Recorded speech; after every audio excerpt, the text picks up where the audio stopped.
What's good? Y'all know who it is. Y'all know what it is. Your boy Matthew Shack live here in Los Angeles.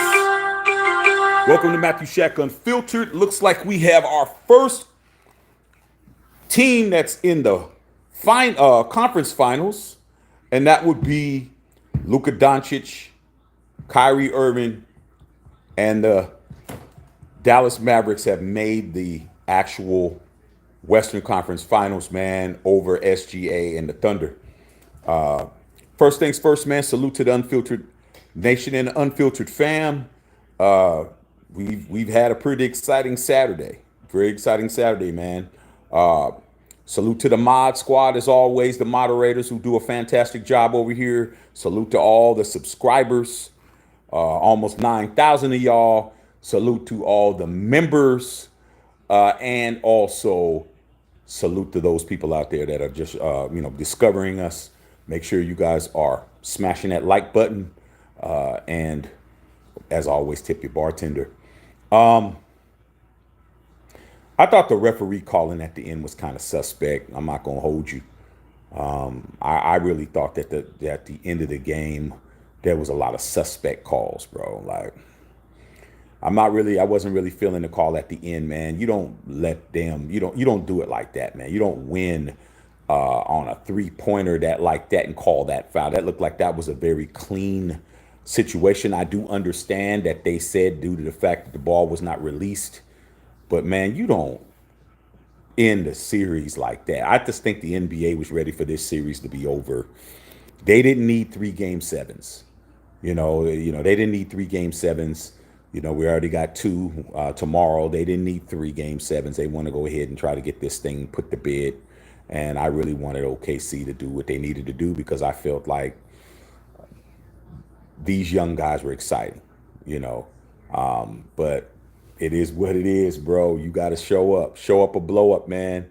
I just think that OKC was a little too young, a little immature on how they, got down the stretch. And I just think that the veterans that are on, Kyrie has a ring, the veteran leadership that they got over there. Jason Kidd's one of the greatest point guards of all time.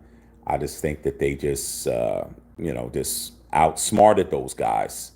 I don't know if they have what it takes to beat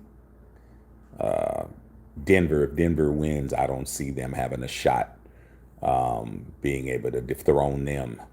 I just don't see it. I mean, Dallas played not that great. Of course, I'm rooting for the Wolves to come through and handle their business against the Kansas City Nuggets, the Kansas City Nugs. But at the end of the day, man, you don't make that call, man. I don't like when the referees determine the outcome of a game. That shouldn't have been a call. That should have been a play on. Give these guys a chance. But if you're going to give them 3 free throws with 1.2 seconds left or 2.2 seconds left with no timeouts, of course you're gonna go ahead and try to get the review. But they just didn't need 3 game 7s, bro. As much as we would have enjoyed it, they didn't need great 3 game 7s. They wanted to get somebody where they need to be, and we'll find out, man. Salute to Shea Gilgeous-Alexander, who I think got robbed for the MVP. I think that he got robbed in this game. And, I can see why when you playing in a market like, Oklahoma City, I could see why you don't want to play there. It's like you go and you do all of that and you don't even get what you're supposed to get, man. You lose to a team that's in a bigger market. It makes sense for Dallas to be in their bigger market team, and OKC, they can't keep nobody. You know what I'm saying? Just imagine you still got guys in the league that you still got Kevin Durant in the league. You still got Russell Westbrook in the league. You still got James Harden in the league. Just imagine if you had all of those guys and you had SGA. But, that's what I just think. I think SGA is just going to wind up doing what most people do. Let me get the hell out of here. Okay? But them 3 shots at the end, dog, that's not the way you end a game like this, man. It's not the way you do it. You don't just tell these guys go ahead and go to the free throw line and win a game like that, dog. Nah, man, you got to earn that, dog. That wasn't really earned. It wasn't really no pressure.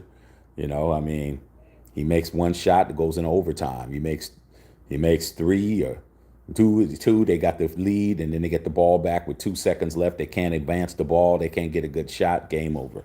But hey, man, let this be a lesson. Let this be a lesson to Oklahoma City.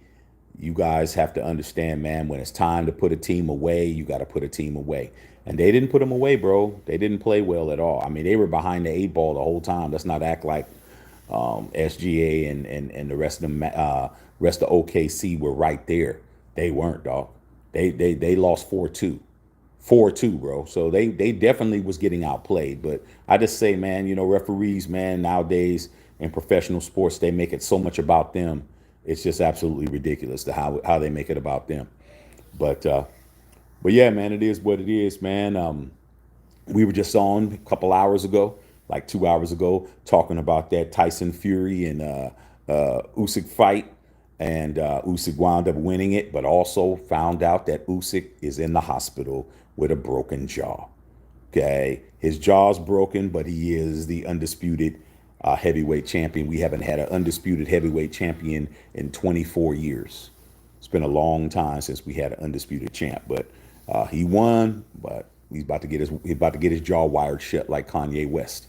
But good game tonight, man. Good boxing tonight. Good game tonight, and tomorrow we get 2 game 7s. So everything, things are good on the home front. So we're gonna go ahead and just turn it over to questions once again, man. Those of you guys that are new around here, we appreciate you coming through. But we've been on this live talking crazy all day. Make sure you go back and check out the boxing live earlier from the Tyson Fury and Alexander Usyk fight. How do you say it? Usyk. So yeah, man, it's going down tomorrow. Going down tomorrow, man. We want to get these likes up, man, to at least 50%. Okay, that's something that we need to work on. We need to get these likes up to 50%. Whatever the count is, we should have at least 50% of that.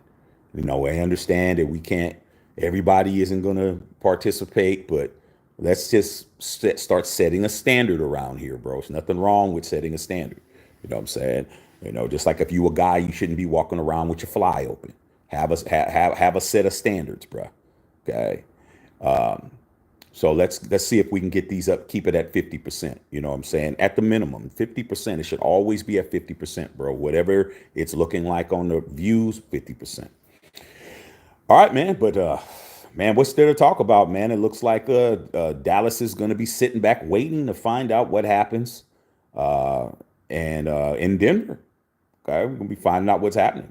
And then we're going to see what's going on with these other games too, man. We're going on with the Knicks and the Pacers tomorrow as well, man. It's those good times with basketball. Even though we don't have a super duper star, we don't have a LeBron, we don't have a Curry, we don't have. Think about this, man. Think about the last time you didn't have a top 5 player in the NBA in the playoffs at this point. No Curry, no Bron, no Durant. It's just crazy, bro. It's just crazy. Okay. No Kawhi Leonard, no Jimmy Butler, no James Harden, no Joel Embiid, no Giannis Antetokounmpo. It just goes on and on, bro. You can just keep naming people. No Dame Dollar. Playoffs have been pretty damn good, bro. So we can talk about that. Just bring up whatever you guys want to talk about. If you guys want to talk some more Diddy talk, we could talk some more of that. A lot of good content on this channel, man. You guys need to go back and rewatch stuff or see stuff that you haven't seen. We just been on here putting good content. I'm putting up a couple of videos a day, trying to keep up with demand. Guys, the best thing y'all could do is go over there and, besides subbing the channel and tipping your bartender, is to check them old videos out. Check them videos out, man. Share them and let everybody know what it is. So yeah, man, see what's going on with you guys, man. See what's popping. And we're going to talk about it. Make it pop off. Okay. Chris Leonard says, BS ending.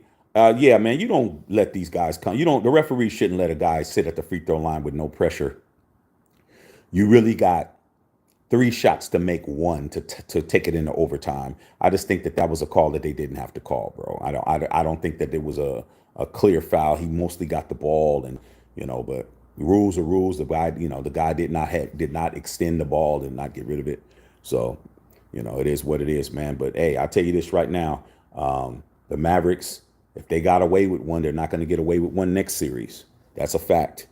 Justin saw what's going on. It's happening. Chris Leonard definitely with some suspects calls and penalty ending. Wow, they really want Luka versus the Joker. I mean, why wouldn't you? I mean, you got the the league MVP, and then you got the third person who was the lead member in MVP. Okay. Carlos Sanchez in the house. What's going on? Tedrick Webb, good win for the Mavs. Yeah, great win. I mean, they're in the conference finals, man. They're only one series away. Okay. Just saw. Imagine the Mavericks winning the championship. Man, that would be crazy. That would be crazy. That would mean a lot to the Mavericks. They've only won one. And that was in 2016. Dirk Nowitzki, against the Miami Heat. That was the only time they ever won one. So we're gonna find out. Carl Sanchez says, Fury got that ass whooped. I just wanted to say that, hey, dog, we were on here wilding, bro. That fight was amazing. That fight was amazing. It was the best heavyweight fight I've seen in a long time. I mean, it's been a long time. It's been a lot of years. And for a lot of you guys that, you guys might be octagon guys and MMA dudes, if you saw that fight, you saw history, because it's been almost 25 years since we've had a unanimous heavyweight champion. We've always had IBF, WBC, WBA. It's always mixed up. It's never unified. It's unified. So they're definitely going to fight again. Okay, I'm looking forward to seeing that. See what he wants to do at that point. Tyson Fury has the automatic rematch clause, so we're going to find that out. Tedrick Webb, man, hey man, Shy played his ass off, man. Like I said before, man, it's always these guys that are playing their butts off, and then when these fans, when their players decide to leave, they're mad at the player. It's like, dude, the organization has to do better to putting pieces around a guy like Shai Gilgeous-Alexander. That dude is really good. Okay, why would he just want to stay there in oil country? There ain't nothing to do in Oklahoma, bro. Okay, what's there to do? What have you ever heard to do in Oklahoma, bro? You haven't heard anything. Okay, so why stay there? All right. Same thing with Ant-Man. Let's not get it crazy. Ant-Man up there in Minnesota, same thing. They don't do something, man. Why would I want to stay in Minnesota, dog? It's cold. There's better climates. I can go to Miami, be down there. I'm young, I'm 22. I could be down there chilling, chubby doobies. I could be in LA. LA gonna need a superstar soon. Come out to LA, it's barbecue chicken. You know what I'm saying? I'm from Atlanta. I grew up in Atlanta. Why not go to Atlanta Hawks? Play in front of my fan band. So I'm just saying, man, these players nowadays are the ones that hold the cards. Okay.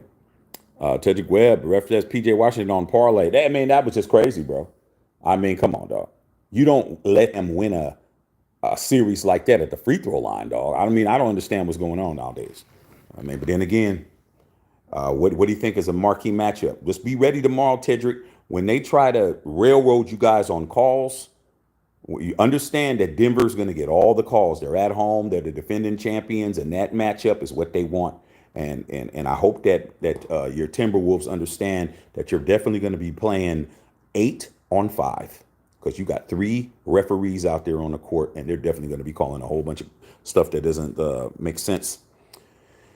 C. Carrera, nice coming out party for OKC. Yes, shout out to SGA and Holmgren. Hopefully Las Vegas is going to get that Thunder. Yeah, that would be dope.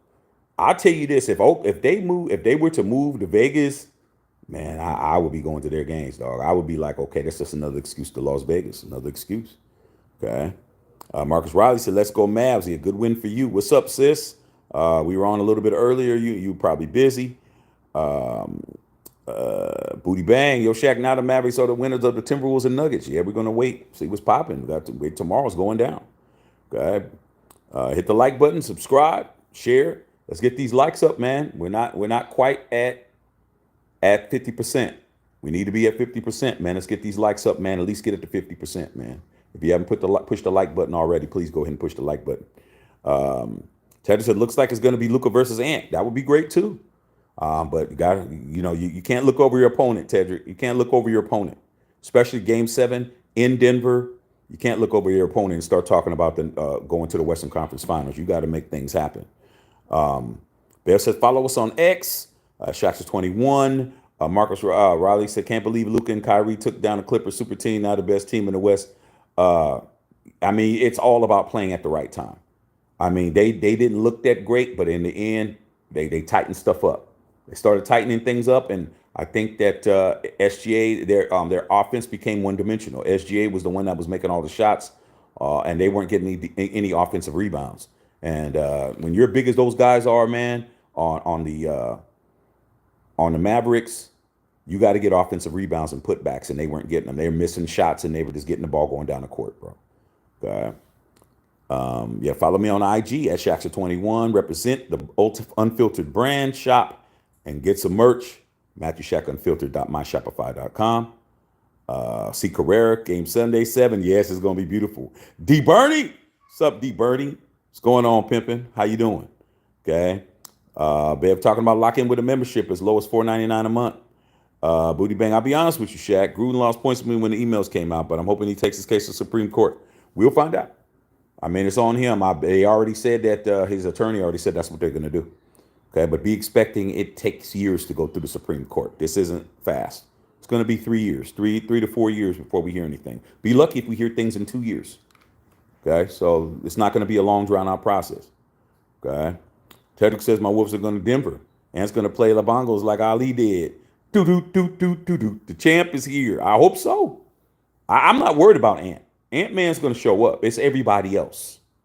Is Cat going to show up? Is Rudy Gobert going to be getting put in the blender again? Is McDaniels is he going to play like he played last game? And what's up with Mike Conley? Mike Conley was out there looking like he wasn't contributing. They're going to need a concerted effort. They can't get out coached and they can't get out played. All right. Bev says I like this win for Kyrie. It's all good. Kyrie definitely hit a clutch shot. That's what he does. Ask Golden State. Booty Bang, Shaq, if Gruden decides to take the Supreme Court, what do you think the Supreme Court would even care? Doesn't matter if it cares them. They try whatever's in front of them. It's not a matter of caring or not. It's a matter of that's what they're there for. You know, if a case makes it to the Supreme Court and makes it in front of them, they're going to take it seriously. That's what it is. They know that their Supreme Court's decisions impact history. Once it goes there, it impacts history. That becomes law. That becomes the law of the land. So they're going to take everything seriously. Doesn't matter if it's a football coach, because that's contractual. You know, trust me. If it gets there and it gets in front of those chief justices, they're going to take it seriously. Sunjay just said, "Oh yeah, the Mavs won. Yes, they did. Won by 1 point." Okay. Better hit that like button if you're in the chat. The NBA should bring back the Sonics and put them in Vegas. No, they're not going to put them in Vegas. They're going to keep them right in Seattle.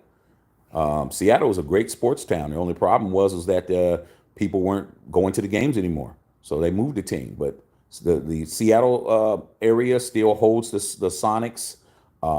They still have that name. It was the same thing that happened with the Browns when the original Cleveland Browns moved to Baltimore and became the Ravens. The city of Cleveland got to keep the name the Browns, and then they got an expansion team. I think it was 97. I think it was. They got the expansion team, so the Browns that are now are expansion team, and they get to keep the history. Okay, so that's probably what would happen. Bev talking to Kedrick Webb. Tedrick Webb said, talking to Bev, Booty Bang, yo Shaq, should we blitz Mahomes on every play? Nah, you asked me that before, dog. That's just stupid. Can't do that. Bev talking to Tedrick. Custom orders, yeah, making it pop off.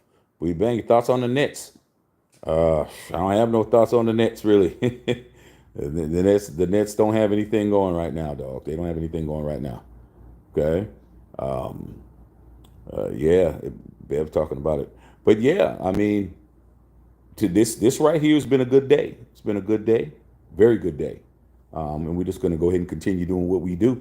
But yeah, that fight earlier was amazing. If you get a chance to at least see the highlights of that, or if you get a chance to maybe get to see it, I wouldn't watch if you're pressed for time. Don't watch it.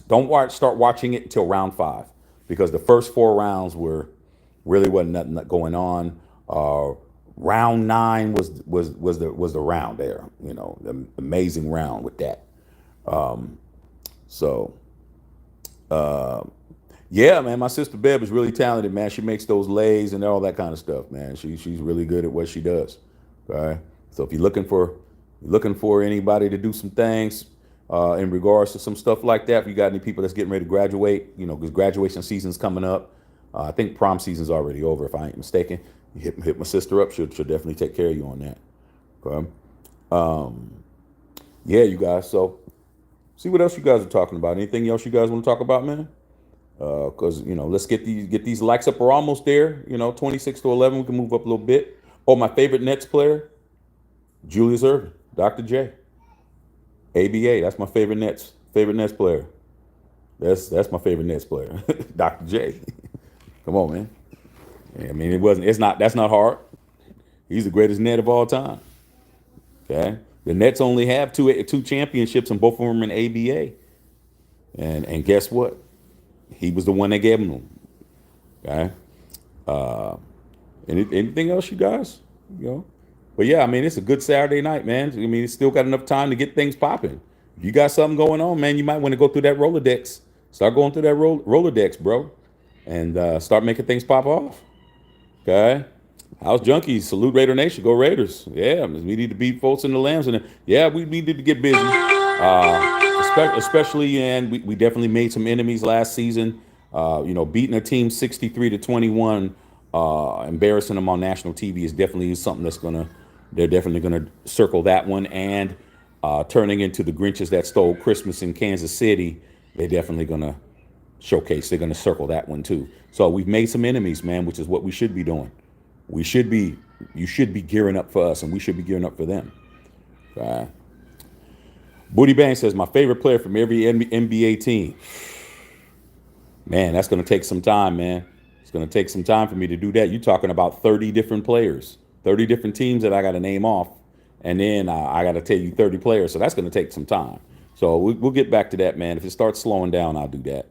Because it's going to definitely take some time for me to do that. Bev, talking to Tedrick. Shaq, you weren't up to the Bowers pick yet. Yeah, I'm good with it. I'm okay with it now. I mean, as far as being warmed up, how can I be warmed up when I haven't seen anything? But I understand what happened, and I'm just going to make the best of it. I mean, it's not the worst pick that we've gotten. It was just a pick that I didn't want, but I've had worse reactions. The only thing about it that I am kind of worried about, Tedrick, is when I feel that way about a draft pick, they don't pan out. They don't pan out. When I make it clear that I'm not happy with the draft pick that we picked up in the first round, they don't pan out, bro. I mean, a lot of you guys have seen me. I know Bev has seen me. Chris Leonard has seen me all the way back to the Facebook days. And I've done draft parties every year for the past 5 seasons, bro, or more. And I'm telling you, every time I don't like a draft pick, it's for a reason. Okay? I didn't like Cleveland Farrell. I was mad. I didn't like Alex Leatherwood. I was mad. I didn't like Henry Ruggs. I was mad. I didn't like Damon Arnett. I was mad. Okay? I mean, it just goes on and on. I didn't like Tyree Wilson. I was mad. Come on, man. Tell me where I've made a mistake. Tell me where I've made a mistake at. Some people will say, well, Tyree Wilson, man. Okay, he's still got an opportunity. But what did he do last year? Didn't do nothing. So my shield gauge, I'm a real Raider, bro. So if I ain't liking it, the shield ain't liking it. I'm just being honest with you. That's just been what it's been. So did I like the Bowers pick? No. I didn't like the Bowers pick, but I didn't like the Bowers pick because I didn't think that he was worthy. I didn't like the Bowers pick because I wanted to get a defensive player because we should have been drafting the best player that was available, and all these fans think that that was the best player available, only on offense. But I'm good with it. We're going to see what it does. I mean, at the end of the day, he's a Raider, so I'll root for him. Spacers, who do you have hoisting the Larry O'Brien trophy and why? It's kind of hard right now. I have the person who I want to win, and then I have the people who I think is going to win. The team that I want to win is is the Wolves, is the Timberwolves. The Timberwolves is the perfect team for me to have win because they're not a team that I don't want to see win. Okay, if the Celtics were to win, then I have to deal with the fact that the Celtics got more championships than the Lakers. If Denver wins, then I gotta see Denver or somebody that's in my conference actually win, and hear Dr. Van Nostrand jump up and down and run around till football season. I don't want to see that. So the Timberwolves are a team that I'd be like, man, I wouldn't mind seeing them because they're a young team, and it would definitely piss off a lot of people if they won. But who do I think at this point? I mean, it's hard for me to say. I mean, but if Denver goes in, Denver's gonna probably win unless the Celtics play lights out basketball because they're gonna get the calls. They're gonna get the calls, bro. Like I said, man, that's the Kansas City Nuggets. Okay, you know that's the Denver Chiefs. They get all the calls, bro. They are the darlings now. Okay, and nobody cares about it when it's not you. When it's them, they care about it. So that's what I got to say about it. I just hope it doesn't happen. House Junkies, Mahomes is going down. This Raiders beat the Chiefs done twice this year. Let's go. It's been a long time since we beat them twice, man. But I'm that's one. We beat them once. They 1-1 last year, and we were the last team to beat them before they went on a run. We got to get to the point where they're worried about us. We got to get to that point. And right now, they're mad. They still don't believe that they're better than us. That we're better than them. They just think that we got lucky. I'm like, how do you get lucky on Christmas in front of Taylor Swift in your house and you didn't even get the lead? Like, we were in charge the whole game. So they definitely want to try to prove that they didn't lose to us willfully, and it's our job to make sure that they lose again. Okay. Tedrick Webb, the reaction you had on draft day was classic, man. You had me rolling. Wait till you go back and look at the other ones. You really want to laugh? That wasn't the worst. That wasn't the worst response I ever had. The worst response that I ever had was when we drafted Henry Ruggs. That was the worst one. Okay? You can ask Chris Leonard, I'm sure he's here, Bev, and a bunch of people. That was the worst one, dude. I did not say a word for like 3 picks. I was so mad, bro. And Raider fans, oh, Shaq, man, he was gonna be. Nah, dude. CD Lamb was the guy I wanted. CD Lamb was just an all-pro last year. Like, somebody's playing football and somebody is cutting up potatoes right now for the chow, for dinner. He's in there washing potatoes and peeling them right now. He ain't catching no footballs. That was a whole first-round draft pick we blew. Of many. Okay, so if you want to see something funny, just go back and watch these drafts. Go back and watch last year and see my Tyree Wilson. Go back the year before that. Go back the year before that. Okay. Booty Bang, we created the blueprint to beat the Chiefs, plus nobody able to beat them in the playoffs. Nobody beat them, dog. The best team in the NFC didn't beat them. None of the playoff teams in the AFC beat them. The last team to beat them was us. So we need to take that credit. Because Andy Reid said it right when they won. He says, man, I text Coach Pierce and told him, thank you for whipping us into shape, getting our heads right. Come on, dog. We didn't ask him to do that. He did that. He said that. He delivered that information to let it be known that the Raiders were the only team that figured it out. But we weren't there in the playoffs, so did it matter? No. Once the season was over, once we played Denver, it was easy. It was easy pickings for Kansas City. Spacer says, thanks for the answer, man. I had the T-Wolves as well. Apocalypse, what did I miss the fight? Tyson Fury got his ass whooped. That's what you missed. Tyson Fury got his ass whooped, and he should have been knocked out in the 9th round.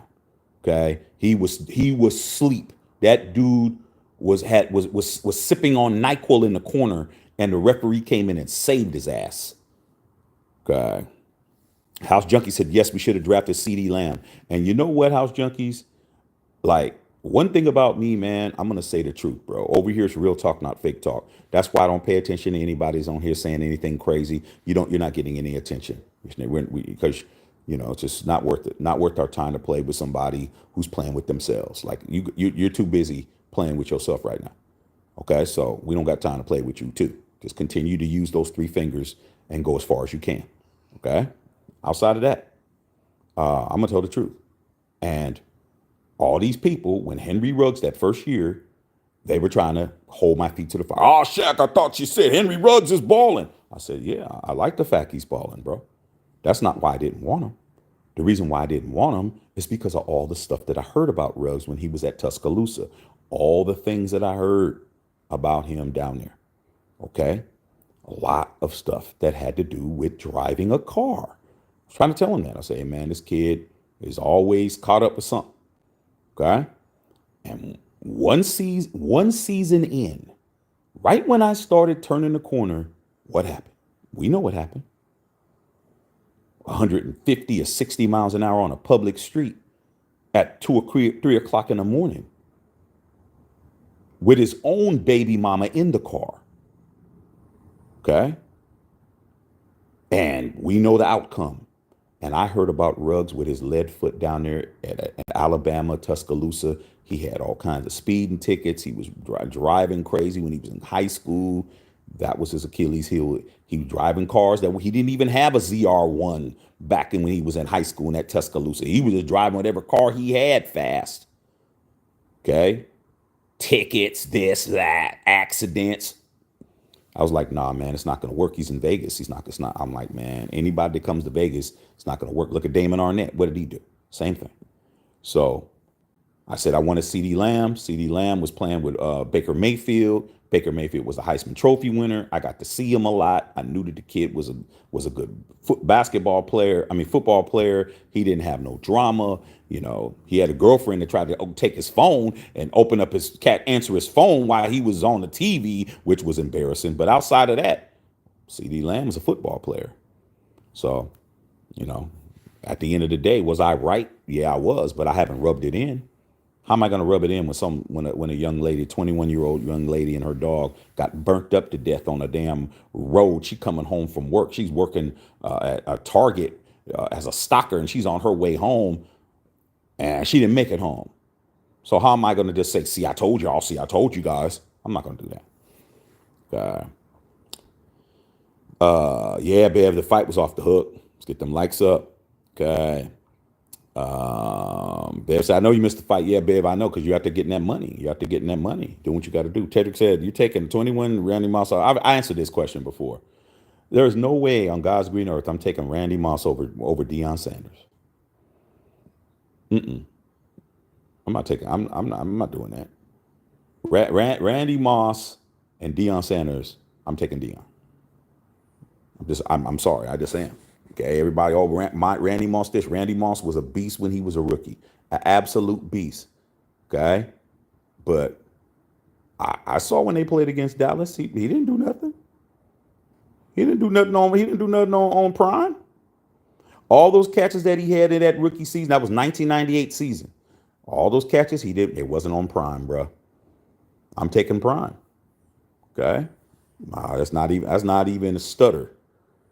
I gotta be honest with you. I thought Ruggs would be changed when he was with you. I guess not. Hey, dog. Like I said before, dude, it's hard to do that. You got to imagine, bro. If you do stuff and you don't have no money, what are you gonna do when you have money? The dude didn't have money and was doing that. I'm just like, dude, I didn't predict that he was gonna have an accident and do that and vehicular homicide and all of that. Well, actually, it's not homicide, vehicular manslaughter, because I don't think he intended on doing that. But, dude, when you're driving 150 miles an hour and you have a daughter, Let's just look at the logic, man. Not to beat up on the kid. Salute to the kid. He's serving his debt to society. If he gets out, and after he serves his debt to society, man, he deserves an opportunity. He doesn't deserve an opportunity with the Raiders, but he definitely deserves an opportunity in the league. But with that being said, just think about the logic, bro. Think about the logic. You are out with your girl. You're at the Top Golf at MGM Grand. You done had some drinks. You're with the homies. The homies got their main squeezes with them. You guys are having a good time, bro. Your teammate from college, Josh Jacobs, a month before, was driving drunk by the airport, got into an accident. Remember when Josh Jacobs got that DUI? Okay, another Alabama player, and you ain't even thinking about all of that. You get in the car, you definitely been drinking, okay, because he definitely was over the limit, drinking, and then you're not even on the freeway, bro. You're not on the 15. You're on a regular street, okay, going to wherever you're going home. You're driving 150 when you with your girl in the car, your baby mama, when you guys have a 2-year-old daughter at home. You're not even saying, "Hey man, I'm by myself." This is just what I'm trying to tell you, just the logic. I'm by myself. So if something happens to me, it happens to me. There's no way on God's green earth his baby mama was comfortable with him driving 150 miles an hour. She was probably screaming and telling him to slow down. You're putting your daughter in a position to be an orphan. Okay? This is what a lot of Raider fans are. Oh man, they're just mad about football. I'm like, dude, you're putting your daughter, the most important person in the world, in a position to lose both of her parents because you want to drive fast at 2 o'clock in the morning. You do that when you're with the homie. You do that when you're by yourself. You don't do that with you and your child's mom in the car. I'm just saying. Okay. And then you wind up killing somebody else. Like I said, bro, I was like, when he got drafted, I'm like, Vegas got too many things going on, bro. Too many things going on. All right. Remember Hobbs? Hobbs was drunk in his car, fell asleep in front of the Dre's Hotel. The what was it? The Cromwell, sleep in his car. Like I said, man, can't make this up, bro. Can't make it up, man. Vegas ain't for everybody. You gotta keep your head on a swivel. Just imagine if Mad Max was still drinking. What if Mad Max wasn't decided to go be sober? He'd be in Vegas turning up. Okay, so that's my thing, though. Yeah, you said Ruggs' best friend passed away from a drunk driver. Exactly, bro. And you're wearing his number. The number that Ruggs was wearing was his best friend's number. Like I said, man, like, come on, dog. Come on, man. Come on, man. Come on, man. All right. Salute to the kid. It's not beating the kid up, but when you're playing on my team, I can't have that. Booty Bang Moss really had the balls to play like that when he was with us, play like an all pro like Patriots. Dude, Randy Moss isn't a Raider. Didn't he tell you guys he said he's not a Raider? I don't know why y'all keep talking about that dude. That dude came over there, took every Al Davis check, alligator arming footballs, not trying to play, not trying to do this, not trying to do that.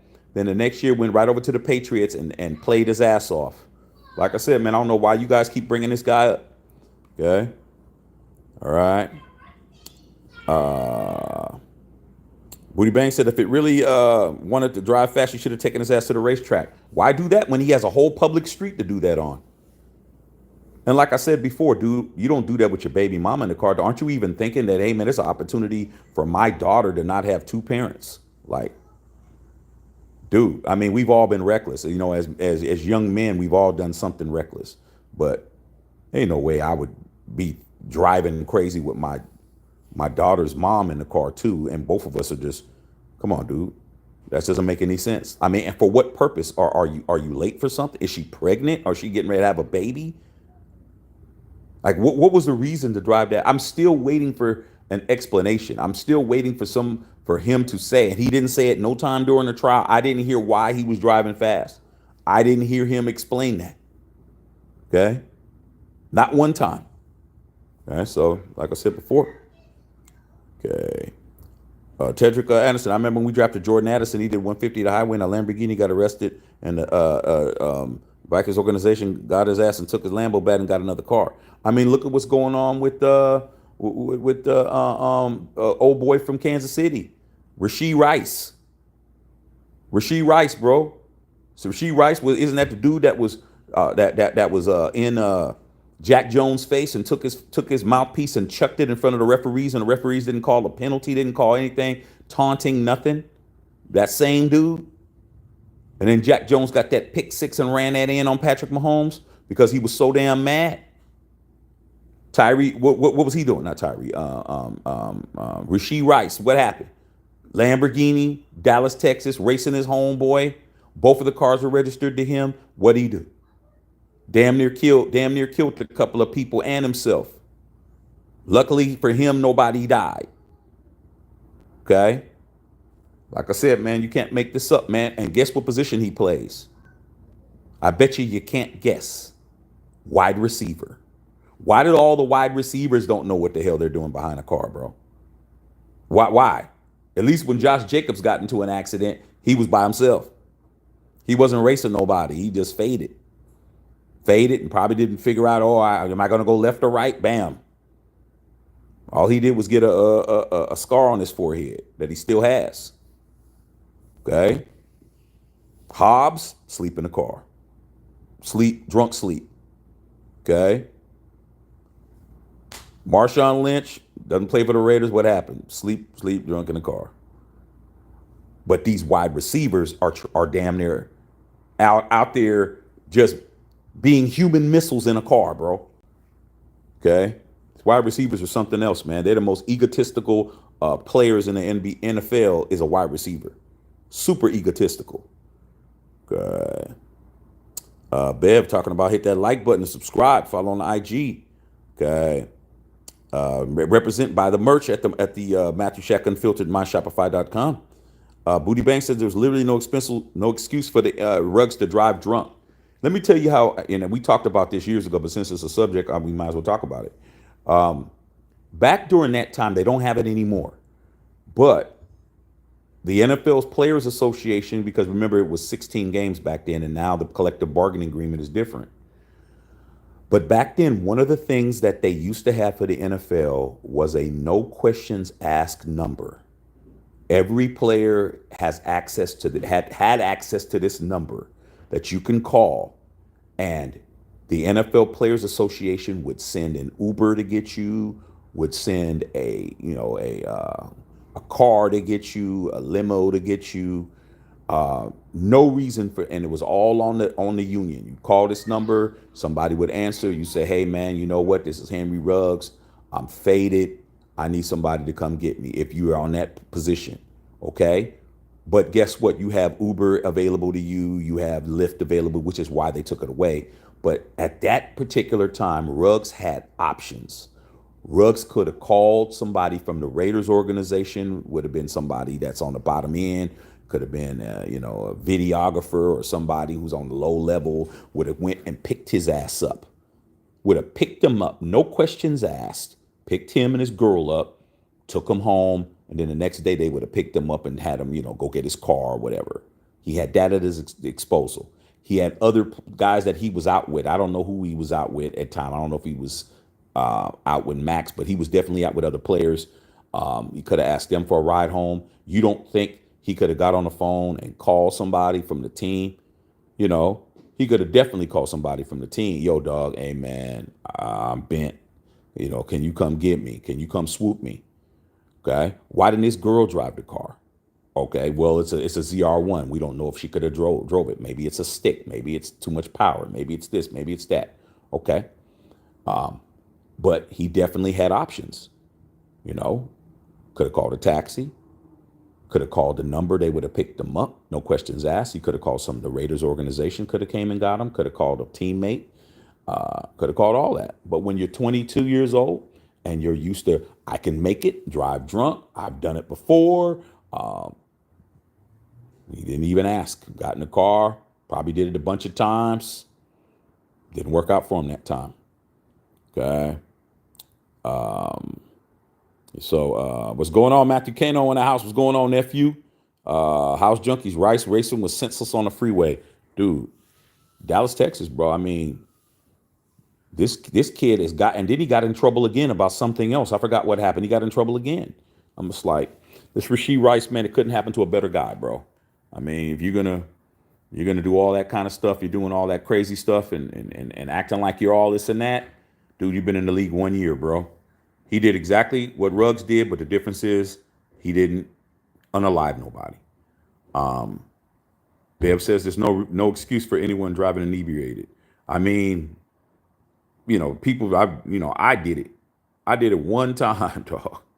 I did it one time when I was 18. I wasn't supposed to be drinking. I did it one time, dog, and I got pulled over, and man, they had me out there doing road sobriety things for like an hour,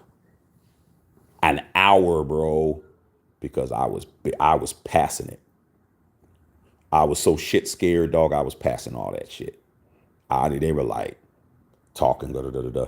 All right, do this, man. I was passing it.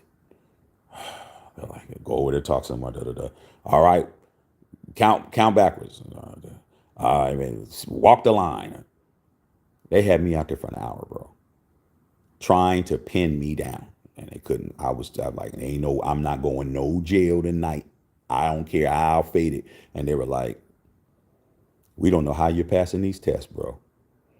We don't know how you're passing them, but you're passing them. Is there somewhere you can go? I'm like, yeah, I can call somebody because I knew a little shooby dooby. It's like, man, we're gonna follow you there. You better get there quick. You better get there quick. And you even look like you swerving. We're taking you in because we've been out here an hour waiting for you to fail a test. I'm like, I ain't failing it. I'm like, there ain't nothing you can do. I'm not failing nothing. They're like, get to where you got to get to. Hey, I got the couch. Could I come by and just sleep on your couch or whatever? I wasn't sleeping on no couch. I just sleep on the couch. Yeah. All right. We need to talk to. Hello, this is blah, blah, blah PD. Is it cool for him to? Yes. Okay, we're going to follow him over there. Okay. All right, we'll be there about 10 minutes. Click. Got to be my phone back. That's like, get in the car now. Like, guy was like, I don't even want to talk to you. I don't even want to talk to you because he definitely wanted the black kid in the jail. He's like, man, I don't even want to talk to you, man.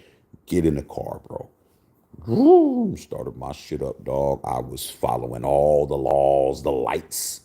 They was on my ass. They were just like, I said, man, I was sober as hell. I don't know how I was, but I'm like, drove all the way there, parked. They were just waiting, man. Let's see if he hits something. Let's see. Park my shit, parallel park. Did all of that, bro. Yeah, because I was like, all right, Mr. Shaq. You definitely, I don't know what you got going on, man, but you need to be thanking your lucky stars. I said, oh, I ain't thinking my lucky stars because my lucky stars didn't have nothing to do with it. I'm thinking the one guy I know who had my back. It's like, if I was you, I wouldn't do that again because we was ready to. And it was the weekend too. You wasn't getting out till Monday. I didn't even drink no more. I didn't drink after that. I didn't drink again until I was 28. I was 18. I did not drink till I was 28. I mean, period. I was like, I'm good. I don't need it. What do I need it for? I don't need it. I don't need to drink. I don't have a problem talking to females. I'm popular as hell. Like, what do I need to be drinking for? I don't smoke weed. Well, what's the use? I don't do no drugs. I'm gonna be sober as hell. I'm gonna take your girl. I'm gonna be sober as hell. I didn't drink till I was 28. I was like, and when I got 28, I'm like, I think it's time for me to go. I think I'm mature enough to deal with it. So there's no excuse, bro. No excuse. But then I got a homeboy who has like 7, 8 drunk drivings. And I'm like, dude, you have to blow job your car to start it. I'm like, hey man, you got to blow in your car. Like you have to put something in your mouth to start your shit up. He always gets drunk drivings, dog. Always. So, like I said, some of you guys are going to learn the hard way. It only took me one time, dog. I didn't drink no more. Okay? Woody Bang Shaq, if Jack Jones had ripped off Razor Rice mouthpiece, the ref would have thrown the flag. Oh, he would have got kicked out the game. Alfonso Thunders got robbed. They did. Jeff said, I agree, the fix is in. I mean, you have to understand what you're up against. I mean, what's the better matchup? Tomorrow, Timberwolves better understand They're going to call everything on them, and they're not calling anything on Denver. You're going to have to beat eight people on the court. 5 on 8, you're going to have to beat them because those 3 referees are going to be calling everything for Denver. Okay? Jedrick said, you're right. Ruggs threw his entire career away. But you know what? He didn't think he was throwing his entire career away. He didn't think that, bro. He didn't. That was the last thing on his mind. Last thing on his mind, bro. Like I said, if anything, why are you putting your girl? I don't even know. I don't even know his girl. Like I don't even know her name. I don't know the young lady's name. But I know women. There's no woman, unless you're dating Danica Patrick, there's no woman that's gonna be sitting in the car with you when you driving 150 and they in the car. I don't know. I don't care what race. I don't what race she is. I don't care what size she is. I don't care what religion she is. I don't care about how long her hair is, how short her hair is. There's no woman that's gonna sit in a passenger seat of a car like that when you and let you at 2 o'clock in the morning when you've been drinking, I've been drinking, and your ass is driving 150 on a public street. There's no way, dog. I know she was yelling at him. I know she was screaming at him, slow down. I know she was thinking about her daughter, and he didn't care. He didn't care. And now he has a lot of time to care. Woody Bang, I had no doubt the NFL had their own taxi service. No, they didn't have a taxi service. They had a number. Okay? There was a number, and it wasn't the NFL. It was the NFL Players Association, the NFLPA. Okay? All these players that are in the NFL pay union dues. Just like anybody else, if you're a truck driver, you might be in a union, or if you're a bus driver, or you're in certain, you might be in a contractors union, you might be the NFL and NBA and all these sports teams have unions because you need to have somebody that is for the players' rights, because the owners and Roger Goodell are for the owners and Roger Goodell. You got to have an association to protect the players, a buffer. Okay, so everybody pays into the dues. Everybody does. I'm in the Screen Actors Guild. Okay, so I have to pay dues to the Screen Actors Guild and at SAG-AFTRA, which is the television side, so I can make sure if I go to a job, I'm going to get paid what I'm supposed to get paid. They have to pay me union. I don't get to go to a movie set and they pay me what they pay everybody else. They have to pay me based on the standards, based on my union. When I pull my card out and I'm there, they know, oh, if I'm doing a speaking role, I'm going to get paid, like $700 a word. If it's going to be on television, you got to pay me $700 a word. You got to pay me this amount for hours. You got to pay me this on overtime. That's why a lot of times here in LA, they don't want union guys, because they want to be able to say, okay, come here, do this part. We'll give you $200 and you can go about your business. But with me, they gotta pay me what the dues are. So back to the NFL's Players Association.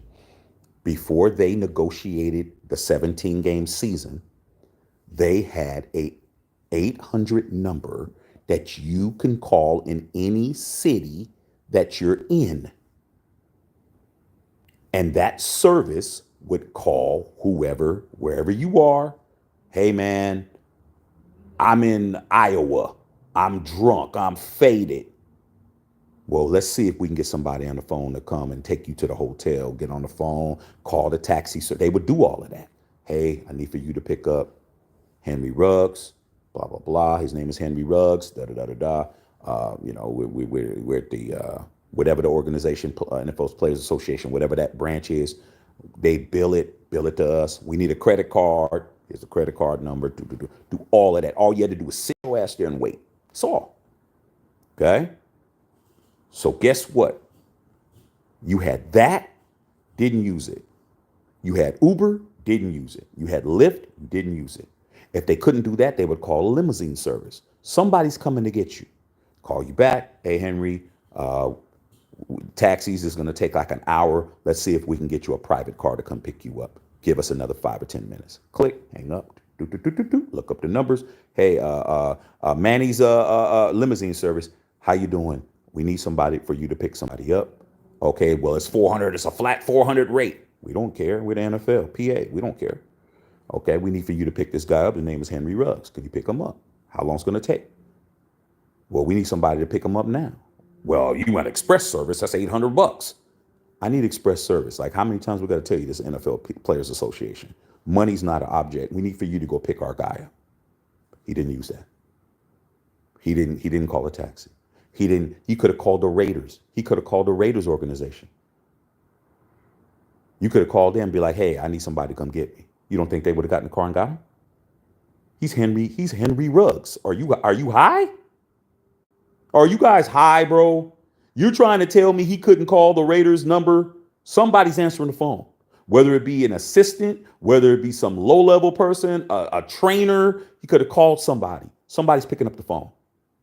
Okay, you ain't calling Mark Davis. Let's just understand that. He could have called somebody. This is Henry Ruggs. Oh, our starting X receiver? The fastest guy on our team? Oh, we don't got time to pick you up, dog. You on your own. Click. Could have called them. They would have came and got it. Somebody would have been like, hey man, call up the lowest level dude, the guy who is who washes the jerseys. Get your ass up and go down there to MGM and go pick up Henry. Could have did that. This ain't a scrub. It's Henry Ruggs. Okay? Didn't do that. Could have called one of his homeboys. Could have called somebody. Why do that, man? I can make it home.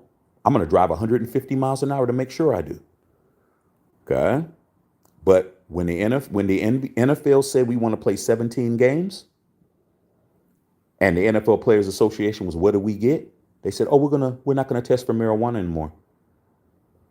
Oh, I get to smoke. That's all it took. So guess what? That's gone. Because they wanted to smoke weed so bad that they were willing to let everything else go. And that's what it is, dog. That's what it is. I ain't mad. I ain't glad. Okay. Tedrick Webb, you're right, Shaq. I think Troy Vincent came up with the Uber idea for the players. Yeah. Troy Vincent is a former player, bro. He understood. But it's gone now. That doesn't exist anymore. Because like I said before, whoever is the president of the NFLPA, I don't know if it's DeMaurice Smith, the guy that John Gruden said the racial stuff about. I think that's who it is. They're not good. The best players association in team sports is the NBA Players Association. Because you actually have somebody that is a player that is the president. Like Chris Paul has been the president for a lot of years. And you actually have an active player who's the president of the Players Association. And the players run the NBA. Like, their contracts are guaranteed. They got the best perks. They got best this. They got the best that. And I think the NFL got the worst Players Association. Because look at all these dudes. These dudes are all caught up. You don't hear about this in basketball. You don't think these dudes get faded? You don't think these guys run hoes? You don't think the NBA probably does more dirt than the NFL? If I was to put my money on it, I'd be willing to say that the NBA players are the ones that's doing more detrimental stuff. But you don't hear about them. You don't hear about them driving drunk. You don't hear about them getting caught up in a hotel with a broad, kicking what's his name? What the kid's name out there that played for Kansas City, man, the running back, man. That now he plays for the Browns, man. He was kicking that girl in the hallway, man. What's her name? What's his name, dog? I can't think of his name right now, but you guys know what I'm talking about, man. Him. You don't hear about a Ray Rice in the NBA beating his girl up in the damn elevator in the casino. You don't hear about all of this stuff. In the NFL, you hear about it because the Players Association isn't any good. Okay. Booty Banks says, didn't Andy Reid's son kill somebody driving drunk? Yeah. He didn't kill nobody, but he permanently injured a 4-year-old girl that's going to have dialysis and stuff for the rest of her life. She's going to be incapacitated as far as her having a normal life. She's going to always be on dialysis and all of that kind of stuff. So guess what? He ain't going to jail. He just got pardoned by the governor of Missouri. He just got pardoned, bro. Britt Reed is his name. He just got pardoned, bro. So the Kansas City Chiefs are paying for her medical bills for the rest of her life. But he ain't even in jail. Did a little bit of jail time, but he got pardoned, so he's walking around with a clean record. But he ain't a former player. Okay? Cedric Webb says, sweep it under the rug. That Doyle Klaus, man, I know you hyped the players don't play my Jets this year. Man, we ain't worried about you guys, Klaus. I mean, shoot, you guys got more important things to worry about. See if Aaron Rodgers can actually get through an offensive series for your team without being out a whole year. Like, we're definitely not worried about the Jets, bro. Booty Brand says, never drink and drive, instead eat and drive. I mean, there's a lot of things you can do and drive, but drinking and driving ain't one of them, dog. But like I said, man, I got a lot of people that learn the hard way, bro. I mean, you really can't tell somebody who ain't trying to listen to you anything. If they're not listening to you, they're not listening to you. That's what it is, dog. You can be as logical as you want, not listening. Bev said, I mean, with all the different options available, Roz, we didn't have Uber, Lyft, and whatnot. We didn't, man. And sometimes we took chances. I said, but it didn't take much for me, bro. Well, I know when I was going through all those tests, I know that I said every prayer I knew. I know I was begging and pleading to the homie upstairs to get me out of this. And I even went as far to say, I will never drink again. Okay, now that I keep that one, I think 10 years is pretty damn good, though. But I got out of it. And I knew I got out of it. And I'm like, man, I'm good. Like sometimes, man, if you wired right, you just like, I'm good. Like if you get scared enough, if you have a bad enough experience, you ain't gonna go back. And guess what? I was a bad enough experience, bro. And it was easy because my boys didn't drink. I mean, Bev, me, Greg, we didn't drink. You know what I'm saying? None of my boys drunk. We didn't. I had friends that we didn't drink. Like we go out to the club, we drink up some soda like a mug. We drinking up a whole bunch of stuff. We drinking up whatever Sprite you got. We're gonna mixed drink, not even a mixed drink with no alcohol in it. We all at mixers. We drink all that stuff. Okay, make it look like a drink. Get a cranberry and have some soda water. Make it look like you was drinking. Like, come on, dog. I had all the tricks. All right. But I wasn't, no alcohol, man. It wasn't happening. Not even a beer. I'm not drinking nothing. Okay. Cause I was like, cool. When I got 28, I'm like, okay, I'm 28 now. I'm a grown ass man. I'm really cool. And even then I didn't drink crazy. Okay. So that's what it is. All right. You're responsible for whatever happens to you, dog. I mean, I'm like, I've never had that problem again. Have I been pulled over? Yeah, I've been pulled over before. After that. Man, as soon as they came up to me and I rolled my window down, I'm looking at them. They're like, you can go. You been drinking? You can go, man. You're wasting our time. I said, no, you're wasting my time, dog. Like, they're like, man, please leave, dog. We thought we had one. You don't got one. Okay. All right. Booty bang. Yeah. Brain tells you you're okay, but reflexes and action going up. I'm 13 years sober. Hey, man, congratulations on that, man. That's something that's not really celebrated. Sobriety is not really celebrated when you a man. It's celebrated when you a woman, but it's not really celebrated as a man. Now, my wife just made me a drink right now, dog. I mean, I had one earlier, but guess what? I didn't even drink half of it. I'm like, I drank because she makes some strong ass drinks. I'm in the confines of my own house. I didn't even drink it all. I just drank it until I was good. I'm like, okay, I'm good. She goes, you want some ice cream? I said, yeah. She said, did you finish your drink? I said, no. She's like, all right, let me put it up. I'm like, man, I'm not drinking all of that, dog. Man, for what? You drink for fun. You drink for entertainment. You drink to mellow out or to chill. You know, man, when guys, if they ain't throwing up, they ain't blackout drunk, they didn't have fun. I'm like, that's how you wake up. Wake up with your wallet, not knowing where your wallet is, your car smashed all up, and your girl, you don't know where she's at. Okay, but I do. I knew where your girl was at. I knew where she was, but you didn't. Okay, Cedric Webb said, hell no, I ain't going to jail. Hey, dog, you got to understand, bro. I was more afraid of what my mother was going to say. My mother was a reverend. My mother, man, church, all that. I was thinking about all of that.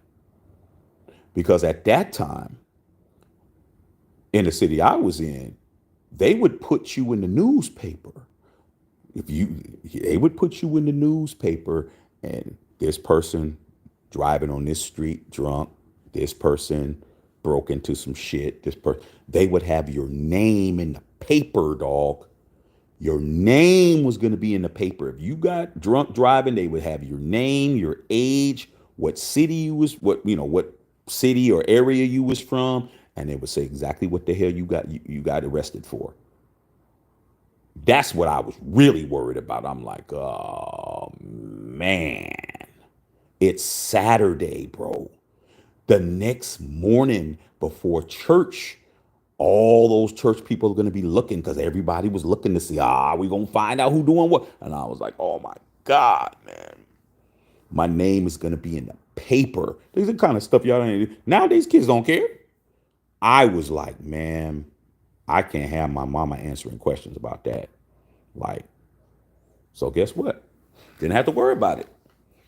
Didn't have to worry about it because I passed every test and they were mad. They were not happy. They were just like talking and shaking their heads. And I was like, okay, Mr. Shaq, let's do this. I'm just like, and it was cold as hell out there too, dog.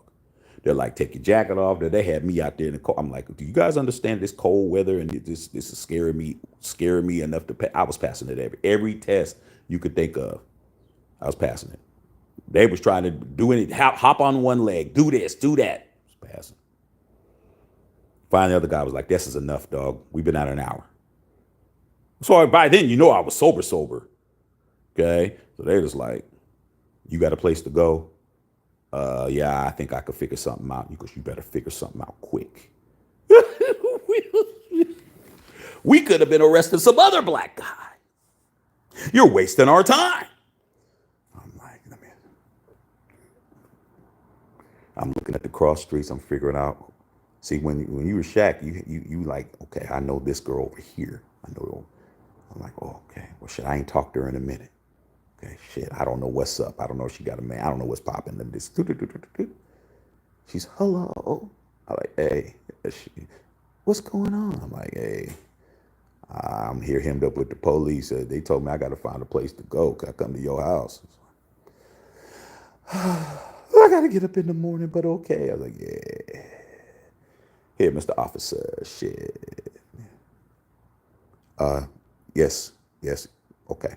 He's okay? All right. Yeah, because we were gonna lock him up. Oh, okay. All right, we're gonna follow him over. All right, click. Shit. Yeah, that was it. I'm like, I don't need this drinking shit for what? Because the Pacers would get 0 calls tomorrow. Adam Silver needs the Knicks and ACF. Yep, I agree. Jets have 6 primetime games. Giants ain't. Yep. Yeah, that's crazy. Ben says, yep, call if you can't drive. I'm just saying they don't even have that anymore. That option is gone. The NFL Players Association does not have that option anymore. Okay, where you can call a number and they'll come get you. But you still have your team. I mean, if you're in your city, you should be able to call somebody. And most of these guys got homies. Most of these guys got crews and cliques. Like here in LA, man, the Lakers and the Clippers, when I was still out, because when I was out, Lob City was here in LA. Clippers were always out, and they were always together, bro. Like you would see Blake Griffin and Eric Bledsoe and Matt Barnes and all these dudes. They were all together, bro. And Blake Griffin was always drunk. He was always faded, dog. They were always carrying DeAndre Jordan and them carrying him out, always, bro. But guess what? They had other dudes that were trainers or other guys that were hangers on or whatever, and they would drive. They would drive the car like, all right, man, drive Blake's car, man. I'm gonna put Blake in the Suburban, let him sleep, and then they had somebody drive his whip. So the NBA players never got caught up. Never. Tell me the last time you heard an NBA player getting caught up, dog. Getting caught up in a drunk driving, getting caught up in an accident, getting caught up in a vehicular manslaughter. You never hear about it because NBA players, their whole situation is tight. They travel together, they go out together, they go home together, get their whole plot plan. Or if they're by a hotel, they just go be at the hotel. They party at the hotel. They go to the Roosevelt, one of the best hotels here in LA, where Hollywood is. They staying at the Roosevelt in the top suite. They chilling. Like they going to somebody's house. They going to somebody's mansion. They going to Beverly Hills. They going to Bel Air. They're going to Homely Hills. They're going somewhere where the party's at. They can just go in a room and go to sleep, man. NBA NFL players are not smart, bro. They're just not. That's why they're always caught up. Okay. Yeah. You know what it is. Vincent Mills in the house. State Gaming, what's going on? Bev says, I was a designated driver for some NFL players back when I used to work at the nightclubs. Like I said, that's very smart that Manessa and them let you do that, or whoever else let you do that, because the implications of an athlete, Vegas is not going to happen. I don't care how big you are, you're not bigger than the casinos. But if you're in a town like Bay Area, like where me and Bev is from, those teams could sue you. Those teams could sue you for serving their assets too many drinks. My sister Bev, who's on here, was a bartender in one of the some of the best clubs in the Bay Area, and she cut you off. She'd cut you off. She'd be like, "Okay, that's it. You're not getting no more." And she had the respect of the players, where it'd be like, "Oh, come on, man." Like, that's it. You ain't getting no more. And she would tell all the bartenders, "Don't serve this dude no more." And they'd be names that you've heard of. She would cut it all off. She'd cut your water off. Because it could be a liability where we're from. It could be a liability where the club could sue you for over serving their star tight end, or serve their star running back, or their star defensive back. Las Vegas, I ain't doing that. Ain't happening. State Gaming. Okay, see Carreras in Game 7 in New York City and Sunday, Madison Square Garden, guaranteed. Is it going to be going down? Yeah, I can't wait, bro. Can't wait. Vincent Mills, protecting assets. Matthew Cohen said Raiders all day. Rico Rivers. Okay, the NBA has the strongest players union. Maybe so. I know it ain't the NFL. I ain't going to argue with it. I just know that the NBA has a great one. NBA's players union is amazing. Okay, maybe baseball's better. But there's more, look at the black element. How many black people are actually in Major League Baseball nowadays? Numbers is very low. Okay. So culturally, the NBA is like 85, 90% black. They ain't getting in trouble over there. They ain't getting in trouble at all. You go through a whole season. Ja Morant was like the last person who was getting caught up in dumb stuff. And even that was just brandishing a pistol. Ja Morant wasn't getting caught up with no drinking and no driving and no crashing and all. That dude just wanted to play with guns too much. All right. Keeping it a buck. All right. Turn somebody's channel, see what's popping on there on this TV. Yeah, Kareem Hunt. Thanks, Tedrick. Remember Kareem Hunt? Did a ditty right in the hotel lot, right in the damn hallway. What did he do? Kick that girl. Kareem Hunt. Just like we saw what Diddy did yesterday, Kareem Hunt did that same thing. Kareem Hunt was a leading rusher after Nick Chubb got hurt last year for the Browns. Leading rusher right back in the NFL. Was kicking a girl all in her hind parts. Remember? Like I said, man, you can't make this up. These NFL players, dog. NFL players, bro. Okay. December 12th, 2012, Chief linebacker Jovan Belcher murdered his baby mother. Yeah, I remember that. Yeah, I remember that. Man. That was sad. That was sad, bro. I remember Belcher, man. They were trying to talk him, but he already knew it was over, man. Once he killed his baby mama, he knew it was over. But hey, just imagine what that would have happened if that would have been a Raider. Like I said, man, preferential treatment in the press, man, when it comes to certain teams, bro. Okay. Raiders ain't never had nothing like that. As much as they try to tell us we're criminals, we ain't never had no murder suicides on our team. Like I said, bro. Okay. Yeah, Romeo Cornell, I remember that. Kareem Hunt, yep. Okay. You remember what happened last night? Yeah, facts. Rare said, at some point, you really have to grow up and be accountable, though, if you want to make it out here unscathed. It's hard to do that, man, when you got people who aren't properly prepared. They're not properly prepared for success, bro.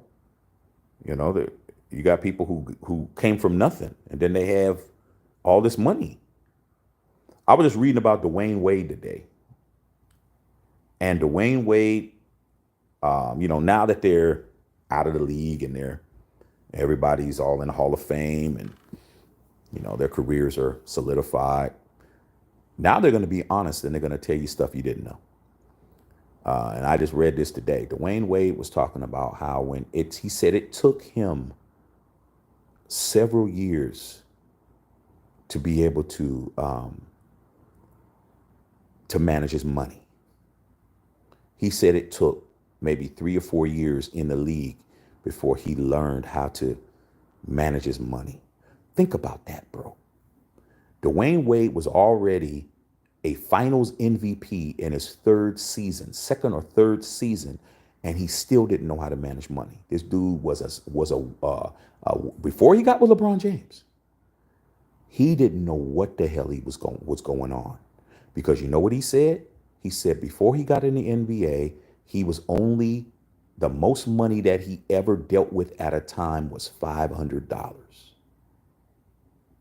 I'm just trying to let you guys know that you guys think, oh, it's barbecue chicken. Oh, I'm rich. Oh, I got this contract. He said all the way up until he got drafted, the most money he ever had at one time in his entire life was at $500 at a time. That's the most money he ever had. When he was in college at Marquette, he was married and had his oldest son. He didn't know about having no money. $500, bro, with a wife and a kid, and your ass is 19 years old. He didn't know what he was doing. When he got his check and he got paid, he's like, I had a whole bunch of money all of a sudden. Okay? So I'm trying to tell you how young men think. He had Shaquille O'Neal right there. He had Udonis Haslem right there. He had Pat Riley right there. He had Alonzo Mourning right there. There was a time he had Gary Payton on the team. He goes, I had all these guys that I could have talked to. He says, but I was too arrogant and too embarrassed to talk to them about what to do with my money. What do I need to do to make sure I'm managing my money and I know what I'm doing? He said, I was too embarrassed. I didn't want to look crazy. I didn't want to look bad. His ego. You got all them veterans and you ain't even going to say, hey, dog, I got some money. What do you think I should do? He said, I'm like, he blowing it. He's blowing all his money for years. He's just like, man, I'm people asking for money, his family, these, be that, blah, investing in this. Oh, the homie wants to start a barbershop. Oh, this, my sister wants to open a beauty salon. All the just wasting all his bread, bro. Just wasting it. Buying stuff he don't even know why he bought it. Buying stuff that ain't even depreciating value. He didn't have no idea, bro. And when you're in that position and you're making all that money, people aren't even going to tell you you're effing it up. He had accountants doing taxes, doing all of that. They're just, hey, man, this is how much it's going to cost for me to do your taxes. This is how much it's going to cost for me to do this. This is how much it's going to cost for me to do that. Here's your insurance. Here's this. Here's that. Here's this. Here's that. He said it took him 5 years before he finally got up enough courage to talk to somebody about, hey, man, what do I need to be doing? I was like, wow. And you would think that he would have did that. But so many players are that way. They're like, man, I don't want to look like the guy who don't know what I'm doing. It's just telling you honest, man. I just read that today, bro. Steph Curry in the house, man. What's going on, Stephen? Hey, Steph, Luka did an insane trip. Dub. Yeah, man. Hey, Steph, you should have been there to handle your business. You're the greatest shooter of all time, bro. I don't understand what happened.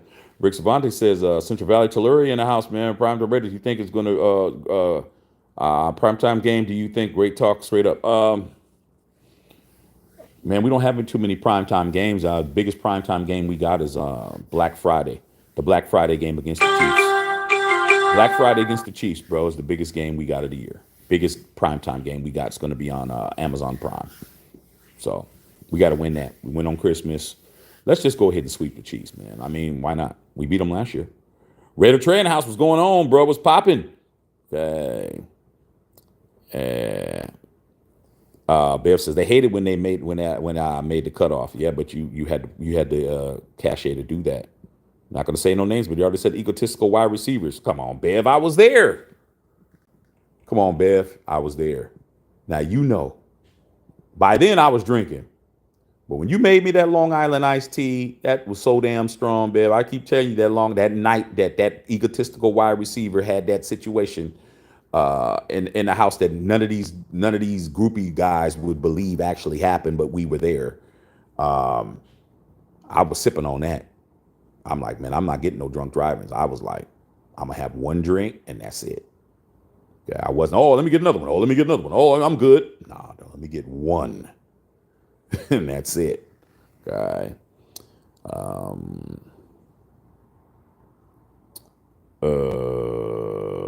Premature Comer's talking about Dwayne Wade's living vicariously through his son, now daughter. Anyone who puts that much commerce on his lips is suspect. Hey, man, like I said before, anything that a man does on his own free time of his own volition is none of my business. Just take it from your Uncle Shaq, man. If you're a man, the last thing you need to be worried about is what another man is doing.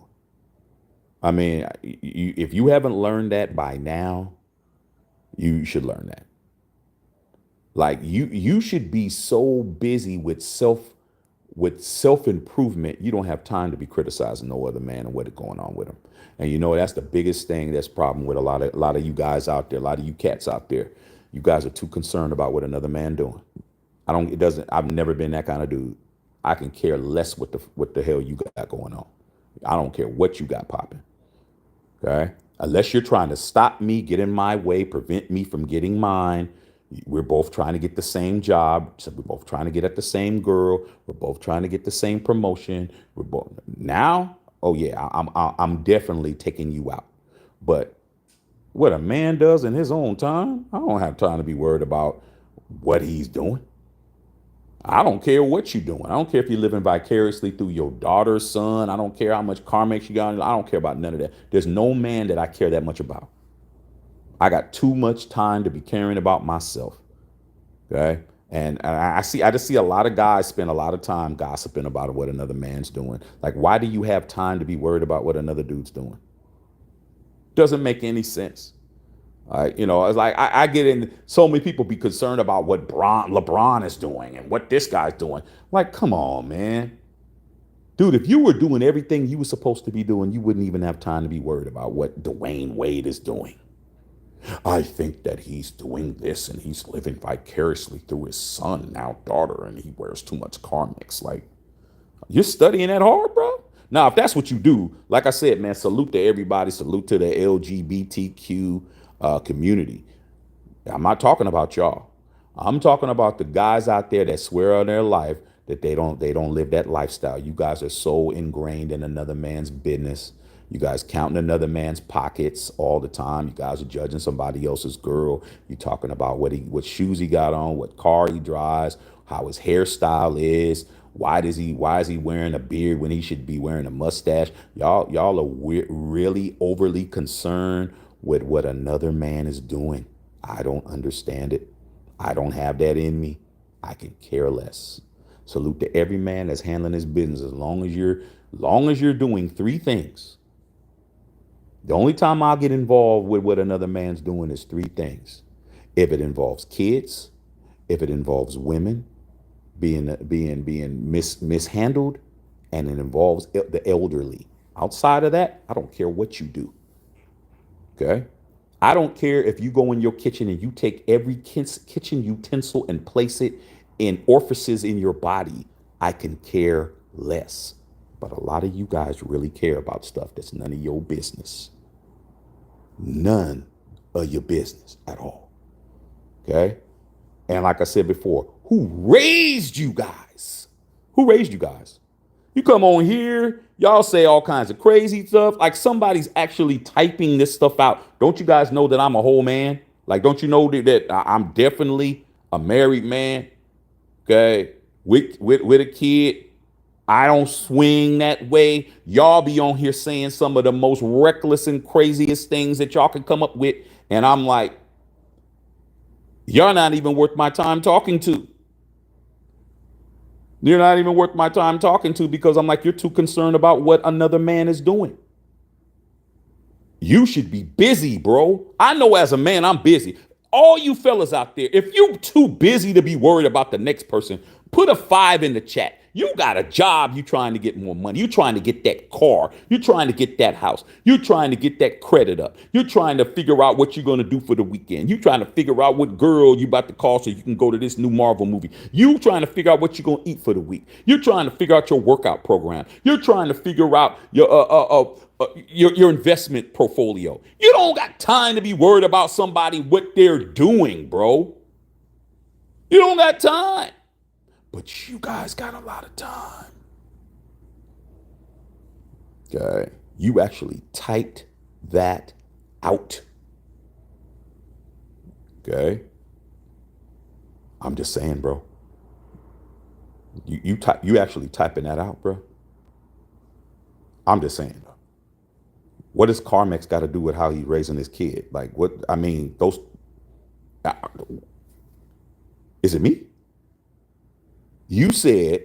I'm just saying what you said, bro. Don't try to flip it now, dog. Don't try to flip the script now. You was talking about you thought Dwayne Wade is living vicariously through his son/daughter. Then you start talking about Carmex on the lips. I'm just saying, bro. I mean, you said that. Did I type it out?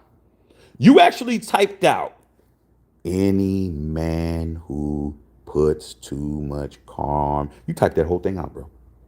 And then put a period at the end, bro. And put a period at the end with your name attached, whether it's not your name or not. You know it's you. And then now you're trying to act like, oh, well, nah. Like I said before, dog, it's real talk, not fake talk over here. We don't have time to be worried about what the next man's doing. We're only concerned about the best man. Okay? That's us. I was talking about his finances. That's what I was talking about. I wasn't talking about all that other stuff. Okay? Just saying. Okay? All right. Let's go back. I just let out premature corner. I'm not the kind of man I care. Quit throwing that kid into the fire. Do you? Man, the best thing you can do, man, a premature comer, because that pretty much tells you, what you about, is to be the change you want to see, bro. Raise your kid. Well, then again, you may not have no kids. If you say you're a premature comer, you're not going to have no kids, dog. That means you don't. That means you don't get a chance to even finish or even get yourself in that position based on what your name is. Is to raise your own kid. I mean, that's the best way to do it. Raise your own kid. Okay. Raise your own kid, bro. Okay. Vincent Mills, they're in jail. They be minding their beat. Like I said, dog. I'm just glad that I was raised the way I was, bro. Like a lot of people, they haven't been in a position where if you're in the wrong person's business, it could be a physical detriment to you. Like they haven't grown up like that. They grew up where they can just get in everybody's business free and clear, say whatever they want to whoever, and they don't have no repercussion. But hey man, a lot of us, the way we was raised that, you're popping it about the wrong person. Next thing you know, you bend the corner and their whole family's there waiting for you, bro. And there's nowhere you can go. Like they don't understand that, bro. But hey, it is what it is. Brother Trav said time is money. You see Chris and stay out of my kitchen. Mr. Mills said, tell him, Shaq. Not flipping nothing. I'm standing on that all day. I mean, your name is premature comer. I mean, do your thing, bro. Okay. Seacrest said D-Way let somebody down. Dude, I'm not that man, dog. Why am I worried about how he's raising his kid, man? I mean, he's got 3 kids. It's not like he got 1. He's got 3. I mean, however he chooses to raise his kid, man, salute to him. It's his kids. He's the one that got to deal with him. I got my own kid. Like I said, man, it's always somebody trying to try to like act like they're superior, bro. You look, we don't even know your real name, dog. You on here talking about somebody who's world renowned, who's in the NBA Hall of Fame, who's one of the greatest players of all time, talking about how he's raising his kid, and you don't even have your real name on here. Okay. Bev says hit the like button, lock in with a membership. Yeah, Vincent Mills is crazy as hell. Okay. Rick Cervantes, great talk, straight up. Raiders are prime time. I need come on. Raiders need more prime time games. That's the Raiders' fault. It's the Raiders' fault. Okay. Look at all the primetime games we had last year. What did we do? Half the season we had Josh McDaniels, and then the year before that we had Josh McDaniels. They're not putting. We have to do what we got to do, bro. Not going to just keep giving us primetime games, bro. I mean, we balled out at the end, but look at how many snoozer games we had. We was getting our doors blown. Okay. All right, hit that like button. I don't hate D Wade at all. He had a great game, top 3 point guard. Him being moist isn't a problem. I'm just going to joke on it. Okay, I mean that's your choice. I agree that he is the top 3 shooting guard of all time, man. But I'm just saying, bro. Like I wasn't even talking about that. I was talking about financial. I was talking about letting it be known that people who you think have better opportunities than you had to learn the hard way.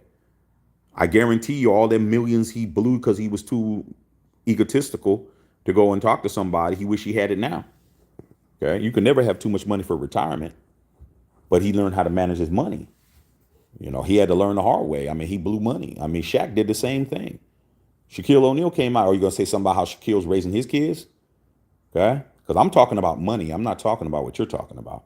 Shaq said the same thing. He said when he got his contract, he blew $1 million in one day buying cars. He blew $1 million the first day he got his contract. He went right to the dealer and bought $1 million in cars. And his attorney, his agent was like, Shaq, you spent $1 million. He's like, yeah. He goes, but do you understand that you weren't supposed to spend $1 million because we have to pay taxes on that? Out of that $1 million, you're only really going to have like about 400,000. It's like, what are you talking about? I got $1 million. Shaq, you got to pay taxes on that. Out of that $1 million, you're only going to get 400,000. The state of Florida is going to, even though there's no state tax, but you got to pay federal tax, and federal tax is going to be sick. You're in like the 50% tax bracket, Shaq. Why? You spent $500 too much. Oh, you imagine Shaquille O'Neal like, dude. He's like, man, I'm like, what can I do? I couldn't do nothing. I took him back. I bought my mom a Mercedes. That's why he said it happened. I bought my mom a Mercedes. Then my dad said he wanted a Mercedes. We wanted a Mercedes. Then my sister wanted this. And then my brother wanted this. Then this and then that. And then this and then that. And then I hired my family. Then I gave my mom this. And I gave my father this. And I gave him this and that. He spent $1 million in one day. One day he spent $1 million. And his accountant was like, Shaq, why did you spend $1 million? He's, oh man, because man, I got the money. It's $1 million. He's like, dude, do you know that we haven't paid taxes? Do you understand that you can't spend all this money up, bro? Like, what are you doing? You spent $500,000 more than you should have.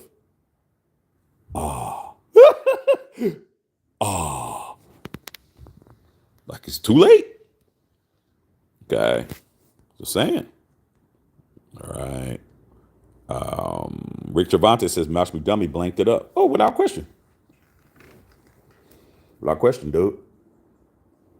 Who wants to see the Raiders based on what happened last year? You can't use where we beat the Chiefs on Christmas.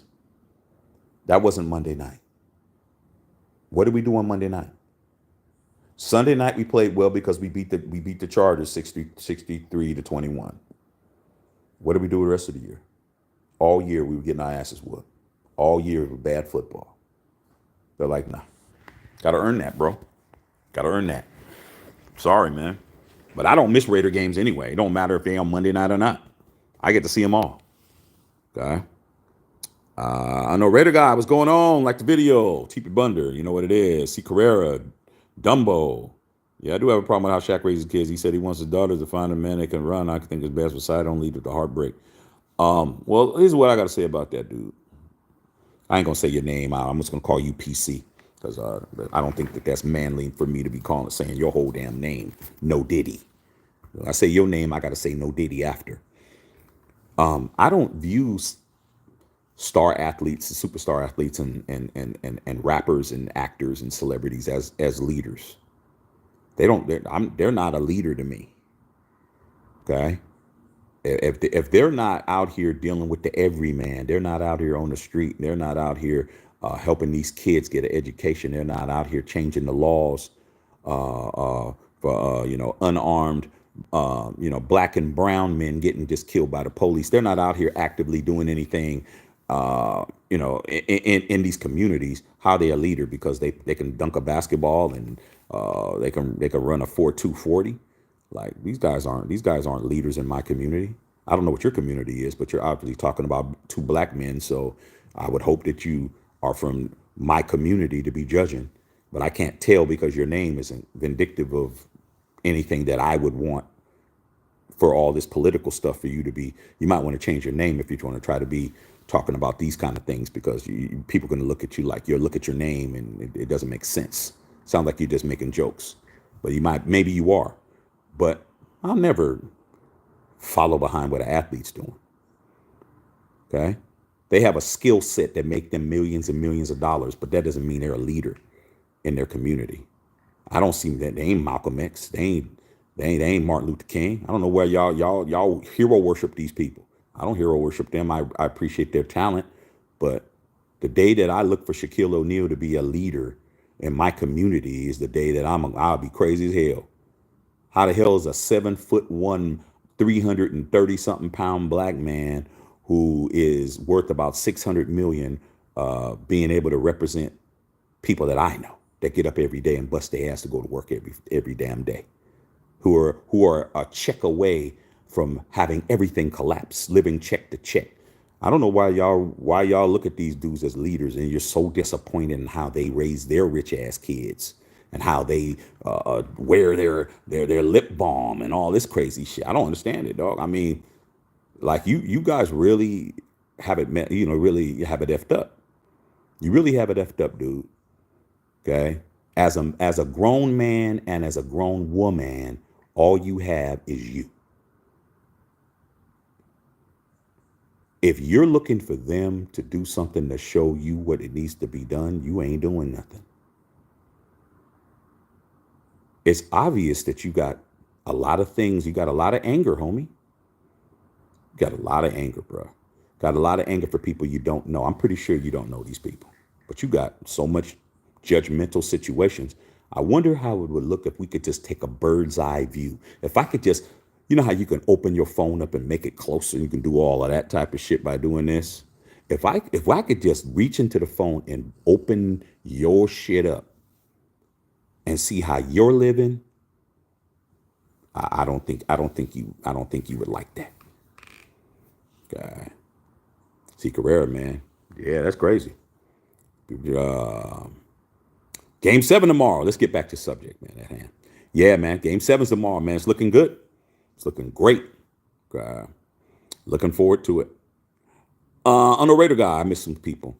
How would you rank Tyson Fury as the top heavyweight of all time? Tyson Fury's a good fighter, man, but I wouldn't even rank him probably in the top 20, maybe top 10. No. I wouldn't rank him in the top 20. I could probably think of 20 fighters that's better than him. I think Tyson Fury is, especially today, he got rocked by somebody who, if he was a lot younger, it would have been barbecue chicken. He lost that fight. He got knocked out, but they didn't give it to him. He definitely ain't top 10. He's probably not even in my top 20. I think he's good for now, but he's not better than, he wasn't even the best heavyweight fighter that was there. I saw Lennox Lewis there. I saw Lennox Lewis doing commentary. You don't think Lennox Lewis would have knocked his block off? Come on, dude. I mean, we can just go down the list. Okay. Tyson Fury wouldn't beat Ali. Tyson Fury wouldn't beat George Foreman. Tyson Fury wouldn't beat Joe Frazier. Tyson Fury wouldn't beat Larry Holmes. Tyson Fury wouldn't beat Mike Tyson. Tyson Fury wouldn't beat Ernie Shavers. Tyson Fury wouldn't beat Sonny Liston. He wouldn't beat Joe Louis. He wouldn't beat Rocky Marciano. I mean, I could just go down all these people, all these heavyweights. Nah, he'd get his ass whooped. Every one of them dudes would whip his ass. Okay. We can go all the way back to Max Schmeling. We can go all the way back to Jack Johnson. We can go all the way back, man. Okay. No. Tyson Fury is just right now a guy who got his ass whooped today. Okay.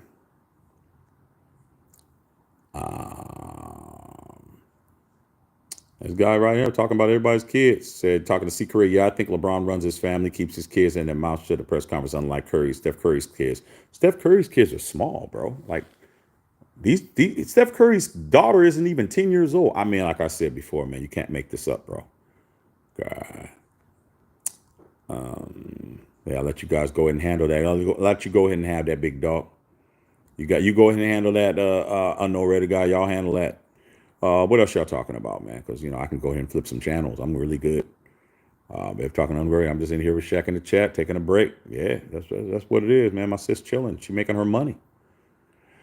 See, Kaepernick had to learn the hard way, leader-wise. The great Jim Brown told him you have to choose player or activist. You can't do both with the conditions of the contract you sign. Latest info on him. He's still a Nike employee. Cap will never play football in the National Football League again. He's blackballed out. But every once in a while, he comes out with a product that with Nike that sells out. I got some of his. I got his shoes in my closet, my sneaker closet. Oh, I forgot to show you guys my shoes that I just picked up today. I'll show you those in a second. Hey, he's still got a job. Colin Kaepernick works for Nike. He's a Nike athlete. His girl is one of the. She's on the radio in New York. She's one of the at the top radio stations out there. She's one of the biggest radio personalities out there. Watts Raider, what's going on, Watts? My boy Watts. Do you remember Prince Nassim? Now, yeah, of course, Prince Nassim was box office. You talk about somebody who could sell a fight. That boy was dope. He was dope, bro. That dude was must-see TV, man. He was out there shimmy, cocoa popping, beating everybody's ass, bro. You talk about a showman. He'd come in the ring, he'd flip into the ring, he'd flip over the ring like WWE. Come in there, man. He'd be doing all that stuff, dancing and pow, pow, pow. Yeah, he was dope, man. He was a real good guy, bro. Okay. I'm good. Let him talk. Let him talk. Unknown Reddit guy. Like I said, man, just let these dudes just hang out. Let them do what they do. Yeah, man, he was off the hook, man. Yeah, Watts Raider, he was dope as hell, bro. The thing about it is though, man, he didn't his fights weren't always televised, man. We didn't really get to see him like fight. I'd always see his fights after. I never really got a chance to see him like during like a fight, like, okay, the fight's coming up. It was always you could never see this guy fight, bro. But when he was off the chain, dog, I mean, I go back and watch them fights now, bro. Put them on the big TV and watch them on the big TV, man. Like, I just need to go through and I need to watch some of these fights, man, that I haven't seen in a long time, or fights that I missed when I was really young. Like the first boxing match that I remember hearing about. I was young, bro. I'm talking about 2 or 3 years old. Like not 2, maybe 3 or 4 years old. Was the first Ali and Frazier fight. 71 when Frazier and Ali fought, when Ali finally beat the Supreme Court case, and then he fought his way back up with the Frazier 71 in Madison Square Garden. All I remember is my dad and his boys were talking about they were going to go to closed circuit, go watch it at one of these halls or one of these movie theaters that they had to pay, and they were going to go afterward. I just remember that because Ali was like the first athlete I ever heard of was Muhammad Ali. And I was too young to understand, watching it, but I just remember that my father and them were going to go see that fight, and that's the fight when he lost to Frazier the first round. Frazier, Ali won, and he had on the red shorts with the white stripe. I've never seen that fight. I might just put that on tonight, put it on the big TV, and just watch it and check it out. That was like the first fight I remember. Okay, and then the first fight that I ever remember seeing was Thriller in Manila. because I was on Wild Water Sports, and my dad had all his boys over, and I was like sitting on my dad's lap watching that because I knew who Muhammad Ali was then, and that was like the first fight I ever watched with my dad, or actually watched from beginning to end. So we seen a whole bunch of good things like that, a whole bunch of good people like that was doing things back in that time. Off the hook. Yeah, Edgar. Yeah, Dallas Mavericks handled their business today, dog. Thanks to Kyrie Irving, he came through with that shot, man. He made that three. Yeah, Sir Lennox Lewis. I love to hate him, but yeah, he's the coldest fighter from London I've ever seen in my lifetime. Even though he's young, watching the fights with his dad's uncles. Yeah, Lennox Lewis, man, he was ahead of his time, dude. That was a guy who, he hurt you, bro. Soft spoken, didn't raise his voice, but Tyson had issues with him. Okay, even Holyfield had issues with him. Okay, watch Raider, man. Antonio Vargas, yeah, I remember him. Antonio Vargas, bro, yeah. Edgar said, OKC could suck it. Go Mavs. Hey, man, we'll see what happens with the next opponent. Let's see if you keep that same energy if Denver's there. Okay. PC says Kyrie doesn't get enough credit for being a real man. He didn't fold under pressure. I like Kyrie Irving. You're not going to hear no slander over here on Kyrie Irving. Okay? Kyrie Irving gets respect with me. Okay? Watch radio. All those fights were classic. King Ed, what's going on? Nephew was popping. If we go back in time, Thomas Hitman Hearns, barbers. Yeah, man. We were watching that fight. Tommy Hearns and Marvin Hagler. And when he hit Tommy Hearns, and Tommy Hearns was bouncing around. He hit him with that left hook, and he was bouncing around like his head was like he couldn't think. And Marvelous Marvin Hagler put that wood on his ass, man. My boys were really into Hagler. Like, my boys were saying Hagler would beat everybody. And I was like, man, I don't know if he could beat, Hitman, because Hitman was taller, Hitman was strong, and he had they called him the Motor City Cobra. Remember? They called him the Motor City Cobra. I'm like, man, I think he could beat him, man. Them dudes were all on Hagler. And when Hagler hit his ass and made him made him do the stanky leg, man, my boys were actually talking crazy, bro. Hey, man, that's Sugar Ray's next. And I'm like, he ain't beating Sugar Ray Leonard, man. All of them, oh, man, he gonna knock his ass out. Man, that Leonard and Hagler fight, I told them, dog, they were mad after the end of that fight when Sugar Ray won that. They were mad. I said, I tried to tell you guys, man. Oh, man, he was stealing rounds. He kept flurrying, man, in the last 10 seconds. I'm like, dude, that's called strategy. Like, I'm just going to make you look crazy the last 10 seconds. The last 10 seconds of every round is what you're going to remember. Well, that's what it was, dog. So, but yeah, man, that was a good-ass fight. Dr. Van coming up Tom with the Nuggets. Said missed the deadline about someone denying the fight. Who didn't see who though. I don't know. I don't know about that, Bear, but I'll look into it. Yeah, I know. Raider guy looks at there. Lennox Lewis was the best boxer of his time, overlooked. Yeah, because he wasn't a talker. He wasn't a dude that was gonna say flashy stuff. Remember when Tyson was talking about he wanted to eat his children and all that kind of stuff. Tyson was just saying crazy stuff. And Lennox Lewis is like, oh, yeah. And he had that accent, had that London accent. Yeah, I'll just get in the ring and we'll find out what happens. I mean, and he was just calm and it beat your ass. And be calm, beat your ass. Not getting excited, beat your ass. Say all this crazy stuff. What do you think about what Tyson said? Yeah. Mike Tyson, he's a great fighter. But when he gets in the ring, he's going to lose. And that's pretty much it. Very boring, very, very vanilla answers. Get in the ring, whip your ass. Okay. Lennox Lewis was whipping your ass. Okay. Holyfield and Tyson was up there with Lennox. Of course. Hagler was when real boxing was going down. That whole welterweight and middleweight division was it. Okay. Before all of that, it was all about the heavyweights. But man, during that time, you had too many good fighters in the welterweight and middleweight divisions. It was just too many people. Too many people. You're talking about the golden age of those weight divisions. Everybody in there could scrap. Everybody in there could fight.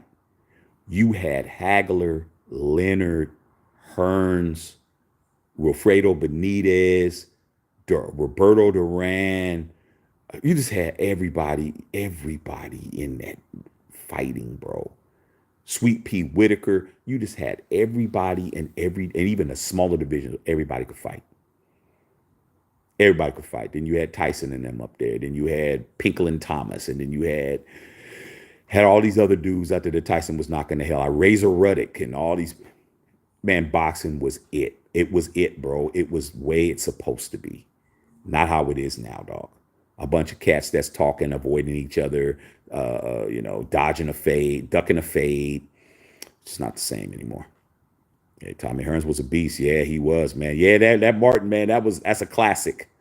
Tommy Hearns on Martin was a classic. Absolute classic. Hearns had bombs in both hands. He did. Ed Gutierrez said Cesar Chavez. Hey, man, Cesar Chavez is the greatest Mexican fighter of all time. That whole Mexican boxing style, I love that. He invented that. He invented that whole style. That's why all those Mexican fighters get in the ring and they fight. There ain't no running, ain't no dancing, ain't no walk around the feet. Nah. You fight a Mexican fighter, you are definitely going to fight. And if you try to run, they're just gonna pursue you till they get you in the corner, and they're gonna work your body, they're gonna work your head. They're not playing with you. Okay, yeah. Ali was the greatest, yep, and I'm very happy that I was got a chance to meet Champ, man, when I was 9. I'm friends with his daughter, real good friends with her. Kendrick or Drake, come on, man. K-Dot smashed him, absolutely smashed him. He ain't said a word in 3 weeks. Somebody who has all these hits can't come up with a hit when the man who said he couldn't make a hit made a whole hit. Yeah, James lights out Tony. Yeah. I wish there would have been a Tyson Douglas rematch. He couldn't do that because Douglas got his ass whooped. The next time he fought, he got beat up. That's a dude that did his best work one day. He was the greatest one hit wonder ever. Then after that, he got his ass kicked. Okay. Buster Douglas got his ass knocked out the next fight and wasn't the same after that. James lights out. Yeah, Hector Macho Camacho, rest in peace, man. Y'all remember Ray Boom Boom Mancini? Man, we got a bunch of dudes, man. Boxing used to be it. Boxing used to be it. In my neighborhood, man, in my neighborhood, MP Hood, my boy Raider Trey is from my neighborhood. He's on here. Usually my boy Bill Holloway's from my hood. It didn't matter if you didn't like somebody or not. During the fights, we were all going to get along during the fights, man, because usually it was somebody who we all really didn't like that had the fight on. Their dad was paying for it or something. And, everybody in our neighborhood wasn't paying or money for them fights. So you no matter how much you dislike this person, your ass was going to be at his house, man, or at that person's house or in the garage or wherever you were going to be at. And we would all be there, not knowing that we didn't like this dude, but we going to be at his house because he got the fight. Because we don't have no fight money. So, hey, man, you're going to be at Donnie's house. Oh, man, I can't stand Donnie. But damn, I'm going to stand Donnie during this fight. I'm going to go to his house. Okay. Yeah, we had a bunch of John the Beast Mugabe. Yeah, man. That's another dude. All these brawler dudes. My boys loved all those brawler dudes. John the Beast Mugabe and who else? Your boy Hagler. Like people like that, that's what they loved. They loved. And I'm like, man, you guys just want to see somebody just go in the ring and just knock somebody the hell out. And I'm like, man, there's something called being able to box. They found out a lot of times, man. They're like, man, Shaq, you don't know nothing about no boxing, man. John the Beast Mugabe will knock all these kids and all these niggas out. I'm like, psh, man, yeah, he's gonna knock out these other guys, but when he has to fight and he has to find somebody that's mobile and moves around, he's gonna have a problem. And that's exactly what happened. Okay. Yeah, Palomino. Yep. Quinn Reed. What do you think about Cat Williams? I didn't see Cat Williams wearing no dress. Okay, you show me that. He's never wore one. You just on here capping. Ed said Tommy Hearns on Martin, great episode. Yeah, that's an all-time great one. All right. On the regular, Tyson Fury was already done when he was dropped by the UFC fighter. Yeah, yeah. Irish Mickey Ward. I mean, there was a bunch of dudes, man. Y'all remember Tommy Morrison? Tommy Morrison that was in the Rocky movie when he was out there knocking everybody out. Oh man, Tommy Morrison, that white boy will knock you out, man. Tommy Morrison. I'm like, man, Tommy Morrison, man, he's just okay. What happened? He started getting his ass whooped. You know, him. What was that other? Jerry Cooney. Remember Jerry Cooney? There's a whole bunch of dudes, man. Whole bunch of dudes. Ed said Sweet Pea Whitaker, man. I love Sweet Pea Whitaker, bro. Everett said Marino Police, yeah. I know the guys talking about Sugar Ray Robinson. Sugar Ray Robinson was before my time, but I was smart enough to watch his fights. I talked to my pops about it. I was like, Dad, how good was Sugar Ray Robinson? My dad was like, pound for pound, he might have been the GOAT. He might have been the greatest. I said, better than Ali? He said, pound for pound, yeah. I was like, wow. Because we was an Ali household. He's like, Ali great, but, you know, pound for pound, Ray Robinson might be the all-time, the greatest player to ever, the greatest fighter ever. Because, you know, my dad grew up in that time. You know, he was talking about that. I was like, wow. I said, Dad, you see Joe Louis? He's like, nah, I ain't that old. Joe Louis was all old by the time, you know, I heard about it when I was a kid. But my dad definitely told me that Sugar Ray Robinson was the truth. He's like, Sugar Ray Robinson was not to be played with. Okay. Watch Raider said, bro, Tyson said he didn't even train right before the Douglas fight because he was wilding out training. Yeah, he was coked up, running hoes. You know, he wasn't focused at that point. I think that was after, what's his name? Who was his trainer? Teddy Atlas had left. Him and Teddy Atlas, he wasn't getting along with him and his other trainer, Kevin, whatever his name was. Yeah, Teddy Atlas had left way before that. And then his trainer that was name was Kevin. Well, I can't think of his name. I think he left too. And Tyson was just being Tyson, you know. He was wilding out. You know, he had just got divorced from crazy ass Robin Givens, and he was out there getting it in. Okay, and coked up, went in that ring, and got knocked out, bro. It's the craziest thing we ever seen.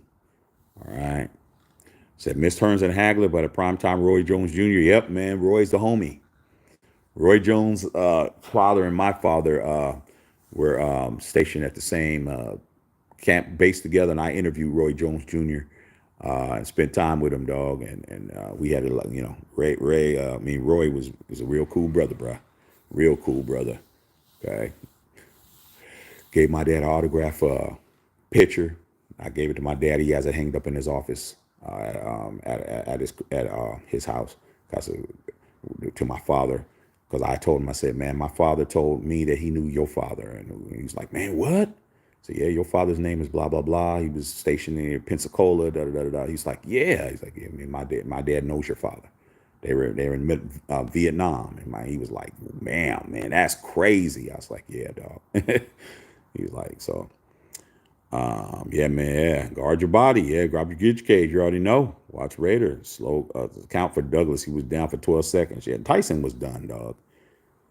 I mean, like I said, man, that's one of those things that you remember where you were and you remember what you were doing. And I think I told you guys that story before. I was at my best friend's house and we were going to the club. We're going to go to the club, okay? And he happened to have HBO. Okay, he had HBO, and so at his mom's house, and they had HBO because his mother used to watch some show on HBO, so he actually had it. And I was like, oh man. He's like, yeah, just come to the house, you know, and we'll watch the fight, then we'll go to the club. So shit, I grabbed my clothes. He goes, you can shower over here, man. So I brought my clothes over the house, got all my little toiletries and shit, got in the shower, got all cleaned up, was dressed. It's like, okay, so right after the fight, after Tyson knocks this guy out, we're just gonna go straight to the club. Didn't turn out like that, dog. didn't turn out like that, dog. We sitting there watching, we're like, Tyson just did not look right, bro. He just did not look right. He didn't look like he was into it. He didn't look ferocious. He just looked like he was just there, bro. Like he didn't.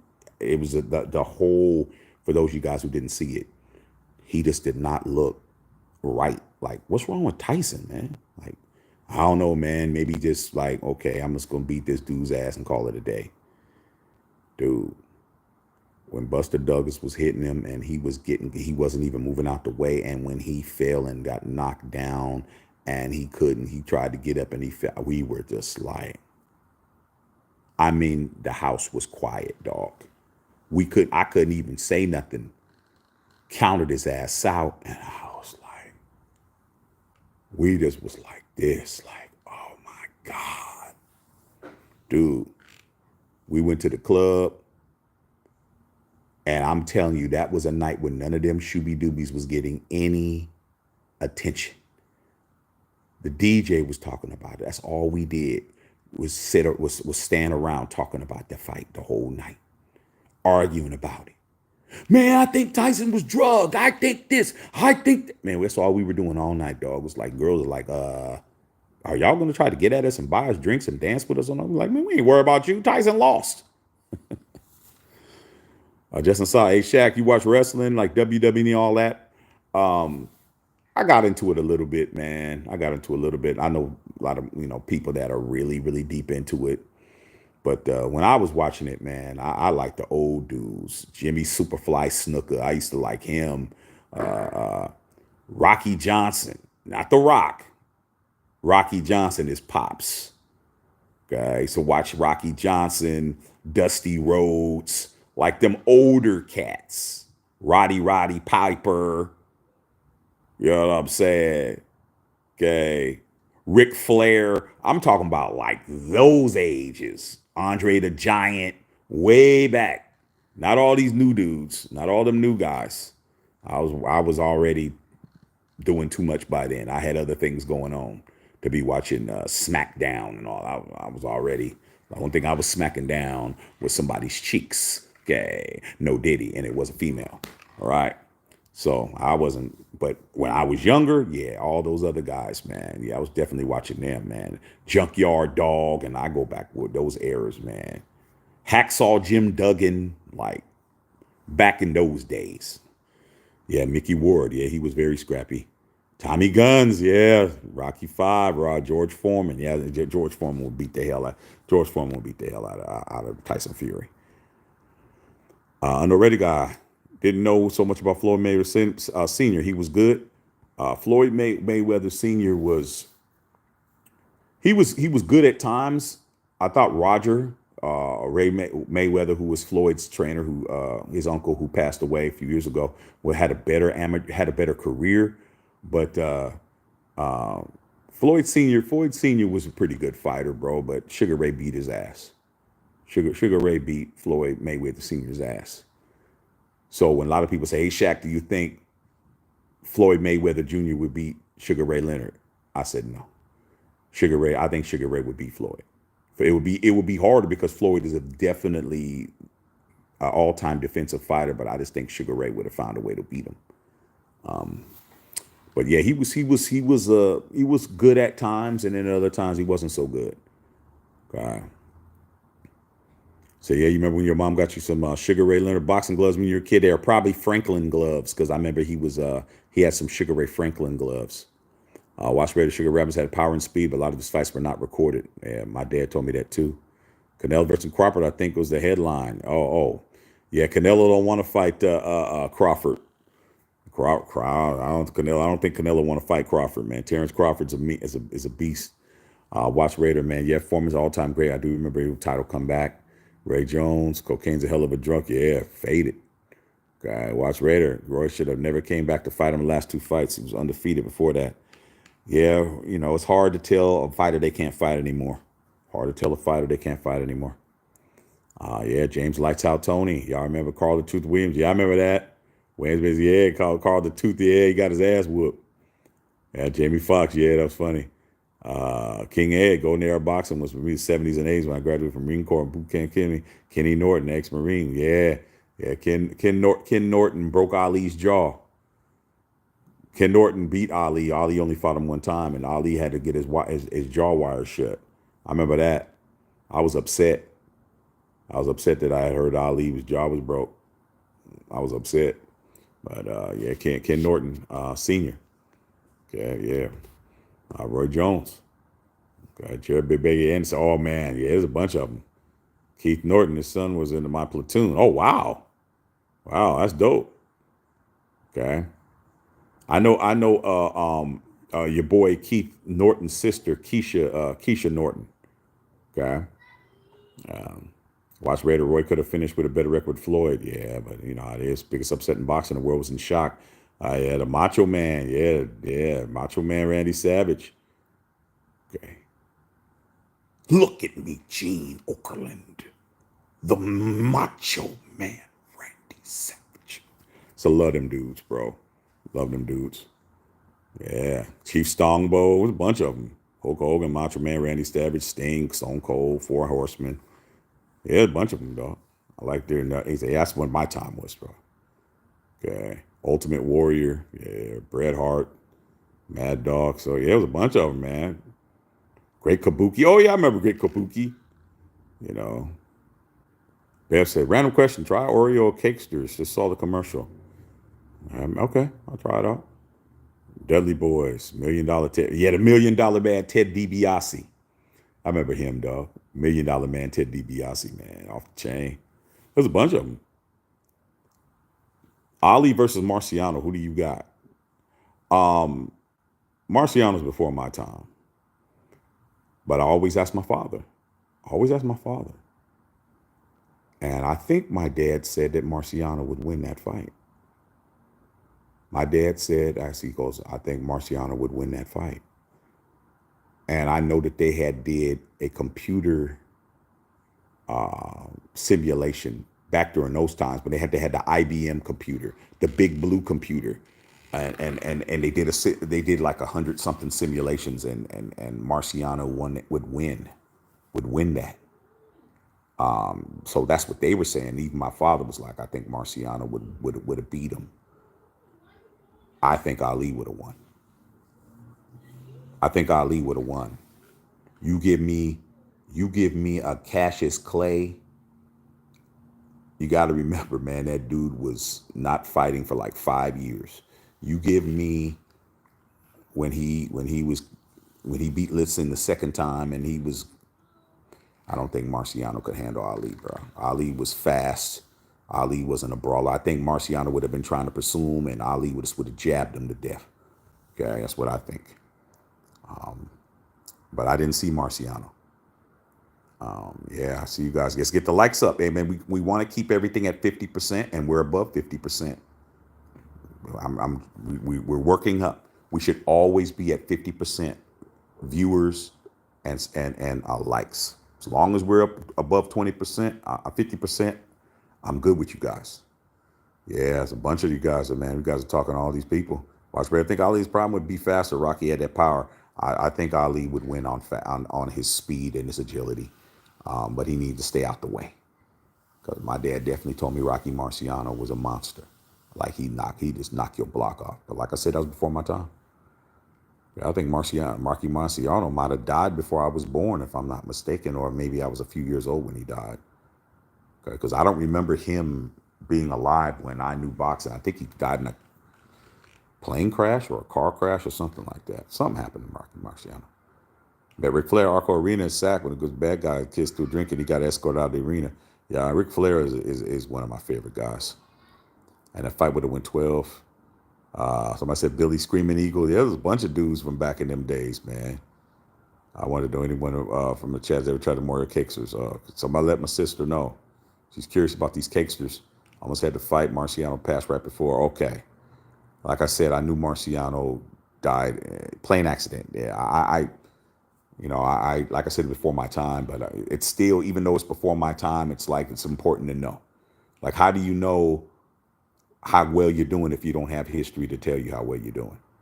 You know, you might really think you're doing well because you're making $70,000 a year, but if you would remember that 4 years before you were making 260,000 a year, you wouldn't know like, oh, I'm doing all right, but I ain't doing as good as I was. So I always try to know the history of something. I'll be up at 3 o'clock in the morning reading something. Okay. Cassidy Johnson, I'm on pins and needles with my Knicks. Come on, Knicks. Let Reggie and pass repeat. Yeah, Reggie Miller, we scored 8 points in 13 seconds. Yeah, I was watching that game. You just Brunson is going to need help. Brunson can't do it alone. Brunson is a bad boy, but Brunson can't do it alone, man. Knicks got to make sure, man. Don't let Halliburton and them cats start getting on fire. Like, don't let Miles Turner and them start doing what they did last time. Prime Ali versus a prime Tyson. I've had that discussion before. Here's a way I said it. You'd have to have two fights. It couldn't just have one. That would be a automatic rematch. I love Ali. I love Tyson. I think Mike Tyson would win the first fight. Mike Tyson would win the first fight. And then I think the second fight, Ali would win it. And even Mike Tyson said that he didn't think he could beat Ali, period, because he had so much respect for him. But I think Tyson would have definitely, because Ali had never met nobody like that. Somebody close would be a George Foreman, Frazier, Holmes, but he was old when he fought Holmes. He was like 38, 39 years old. But I think that Tyson probably would have won the first fight because of his ferociousness. But I think that Ali would have figured that out by the second fight. Then if they fought a third time, I think that Ali would win. I think Ali would win 2 out of 3. And the reason why I'm saying that, because as much as we all know Tyson got that knockout power and that ferociousness, I think Ali was a master at getting in your head. I think he would, if he would have beat him the second time, he would have gotten his head. Like, he would have been saying stuff to him to get into his head the whole time. Ali was going to be talking, doing all of that, getting in his head, and he beat him, and then he would probably beat him again just because of the psychological warfare. Okay, so I give Ali 2 out of 3. Watch Ready to say at the early 70s. Small sample says I gave my nephew Earl Kicks, or he spit it out. Okay, I'm gonna let you guys talk about that. Marciano died. Yeah. I was, a little couple years old. Max Keevish, see Carrera. Rick Brunson kind of nice. Reminds me of Alvin Iverson as a scorer. I don't see Brunson as Iverson as a scorer. I see Brunson. Who do I compare Brunson to? Because Iverson was fast as shit. Like, Iverson was fast. Brunson isn't fast. Brunson doesn't have speed. He's just crafty. He's like a smaller James Harden to me. And that's not just because he's left-handed. It's because he's crafty. He's crafty around the rim. He's not explosive. Iverson was explosive. Iverson crossed you up. I mean, look what he did to Michael Jordan, bro. Like, come on, though. Rick Brunson, that's his father. That just goes to show how old I am. Jalen Brunson would have never been able to cross Michael Jordan like that, because he wasn't explosive enough to do that. But Rick Brunson, I was saying his dad, Jalen Brunson, is like a smaller beard. He plays like a beard. He plays like the beard. The beard is bigger than him, but he plays like that. He's crafty. He's methodical. He's patient. I like Brunson. I just think that Brunson has a lot on his shoulders. And I know I got some Knick fans that are my homies, some of my boys from the Bronx. My boy Phil Elix. I got to call him up tomorrow. You guys put a lot of weight on Brunson. Brunson is one dude, man. The rest of the team going to have to show up. Hartenstein and all them cats got to show up. But I like Brunson, man. And I think that Mark Cuban is kicking himself in the teeth every time he sees Brunson balling. Because he had him and he didn't want to pay him, dog. He thought he was going to lowball him. That was a mistake. See, Carrera said Knicks, Gucci Cassidy, Indiana would need Miller to pull it out. We're going to find that out. Donna Hickman says Ant-Man. I love Ant-Man's game. Yeah, Reggie was messing with Spike Lee. Yeah. Ed, we're less than 3 months away from the start of the NFL season. They sleeping on the radar. Oh, man, let them do that, dog. I mean, do we really want to let everybody know we coming, I mean, come on, let them sleep, dog. Somebody has to get caught slipping. Let them do that. Let them underestimate. Let them not be prepared. Let them take us for granted. Let them think that we ain't gonna do nothing. Good. See, Carrera's talking to my sister Bev. Is your nephew okay? They hear in the back. Oh yeah, he just running around. Saturday night. He just running around, sis. He running around. He's fine. Ain't nothing wrong with him. Okay. That's what he does. Run around, make this noise. He's noisy like his dad. I know where the guys, Ali Tyson, all the fights would have went the distance. Yeah, I definitely believe that, but I do believe that Ali would have. I think Ali would have put himself in a position to get hit a lot. One thing that Ali definitely had was a chin, and that's why he wound up the way he wound up. Because he took a lot of punches, but you never seen Ali sleep. You never seen him face down sleep. He always got up, even when he lost, when he got knocked down, when he lost to Frazier, the first fight, 71, that I seen the highlights of, he got right back up. He got hit by a left hook. He got right back up. But he lost the fight. But him being sleep, that didn't happen. Tyson's been more knocked out than Ali. I'm hungry. You hungry? Come here and say hi to you. Say hi, Auntie Bev. Hi, Auntie Beth. There you go. All right. I'm hungry. You hungry? What do you want to eat? Okay, well, when you figure that out, you let me know. Okay, your nephew said hi, Bev. Okay. Cass, I really miss the days of viewing Stark, Oakley, Camby, Reggie Smith, Antonio Davis, and the Pacers. God, I hate the Pacers as much as I hate the Heat. You should hate the Bulls even more than that. You should hate the Bulls more than that, man, because you guys was getting your ass kicked by the Bulls. I mean, the Knicks had so many chances, man. You don't even want to talk about Charles Smith. When Charles Smith, all he had to do was make a bunny layup, and he just kept missing. He just kept missing that damn put back. When you guys could have won the finals, man. If John Starks falling asleep in the finals, John Starks missed every shot. Man, there's a bunch of things, man. I know Reddit guy says I heard Martin Lawrence could really box. You know who else could box? Eddie Murphy.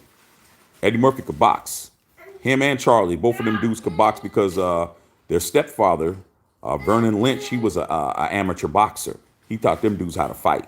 Or Eddie could fight. Eddie knew how to use his hands, bro. Okay, a lot of people didn't know that. I used to be up their house all the time.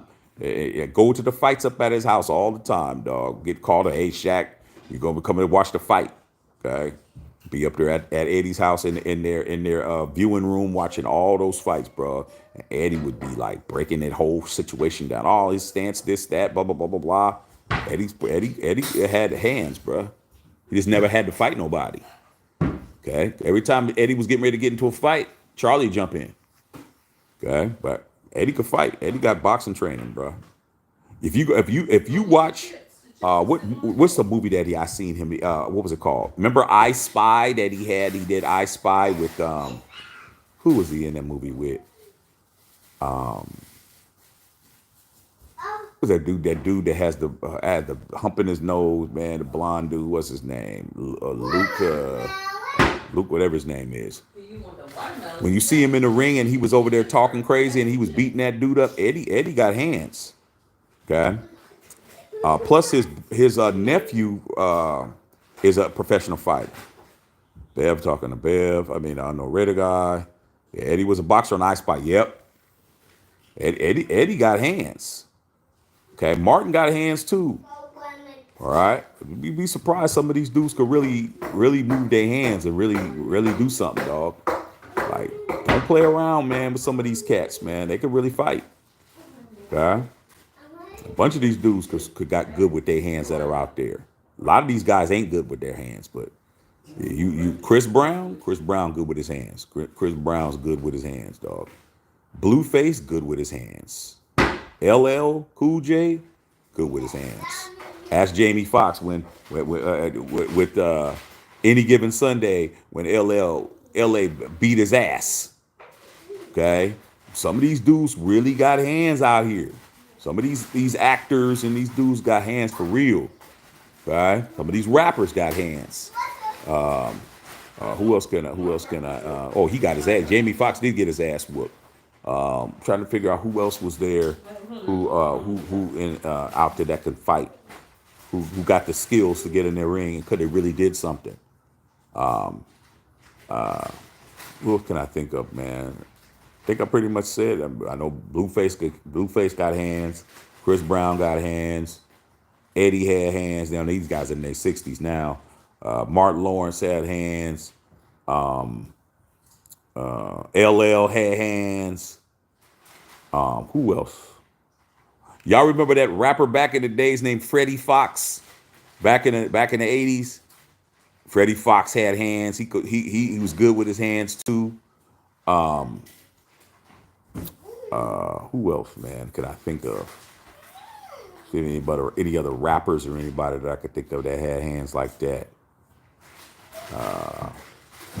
Quiet as it's kept, man. Kobe Bryant was a black belt. Willie D could fight, but I don't think Willie D had hands like that. But Willie D could fight. Willie D's a street fighter. Like Willie D's a hood fighter. But I don't think that he could have gotten a ring or Willie D was a boxer. Okay, my correction. If he was a boxer, then that means he has technique. Yeah, okay. Willie D. Oh, yeah, he knocked the. That's right. Willie D was fighting those people. He's knocking their asses out. Yeah, I forgot about that. Okay, there's a bunch of guys. It's a bunch of guys. Now who will just fight? I know people who will fight, but that doesn't mean they necessarily they got hands. I know Game will fight. Gucci would fight. Gucci now, but when he was fat Gucci, you didn't have to worry about Gucci. But now, I think Gucci might hurt you, bro. Just trying to figure out who else can I think of, man. There's a bunch of other dudes that I know that can actually got hands that could scrap. I think Jadakiss got hands too. I think Jadakiss could fight. And when I say fight, I mean really get out there and do something. Put hands on somebody. But yeah, I mean, some of these dudes, man, you don't want to see. Okay? Some of these dudes you don't want to see. They hurt you. Okay? Oh, he fought Golden Gloves? Oh, damn. Yeah, Willie D ain't no joke. Okay? Willie D hurt you. Who else can I think of, man? I had this conversation before. I just can't think off the top of my head if there's anybody else I'm missing. That might be pretty much it, man. A lot of these dudes, they'll pull that thing out on you, though. They'll pull that thing out on you and cap you up. Ken Damage says when Gucci was bigger, he had too many people that wouldn't let you touch him. Yeah, Gucci get you murked up. Okay, don't forget, man. When him and Jeezy were having their back and forth, one of Jeezy's managers or homeboys got murked. Okay. Yeah, Jim Jones, I don't think he could fight, man. Jimmy Jones be acting like he could fight, but I don't think he can, bro. He be looking like he could fight. 50 got hands. 50 got hands. Let's not forget. Okay, I heard about 50 and Floyd was getting ready to fight. Okay, one time.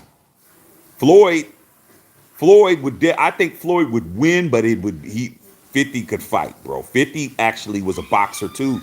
Amateur boxer. Bigger than Floyd though. But 50 could fight. Now, I knew I was forgetting somebody. How are we going to forget 50 Cent? 50 got hands. Okay. And you had Stevie J running this yap, talking about he was let's get on this to see if we could fight or something. I'm like, man, Stevie, Jocelyn was beating your ass. Okay. Jocelyn Hernandez was beating his ass. Yeah, Melly Mel can fight. 50 can fight. Okay. And they said it was about to go down between him and Floyd Mayweather. It was really about to go down. They just stopped it, you know. But yeah, it was. How can we forget 50? 50 could scrap. 50 just started training again too. I was just watching his because I follow him on Instagram, and he was on the speed bag trying to get his stuff back. 50 could fight, bro. Let's keep it a buck. I mean, how could we forget that? Melly Mel, 50. There's a bunch of them. Like I said, there's a bunch of dudes. Bunch of dudes that can get out there and do that damn thug thizzle. Okay. All right. Suge ain't fight nobody, man. Suge was supposed to fight Bone, his best friend Bone, and wound up running over him and killing him, running over his boy because he didn't want to fight him, and then that's why he's in jail now. Okay, Suge ain't fighting nobody, man. Suge ain't doing that. Suge ain't throwing no hands. It's not happening. Okay. Yeah. All right, you guys, man. We had a good conversation, man. 2.5 hours. That's good for the night, man. You guys enjoy the rest of your Saturday, man. We'll chop it up tomorrow, you guys. Good conversation with you guys. Yeah, Suge fighting donuts and everything else.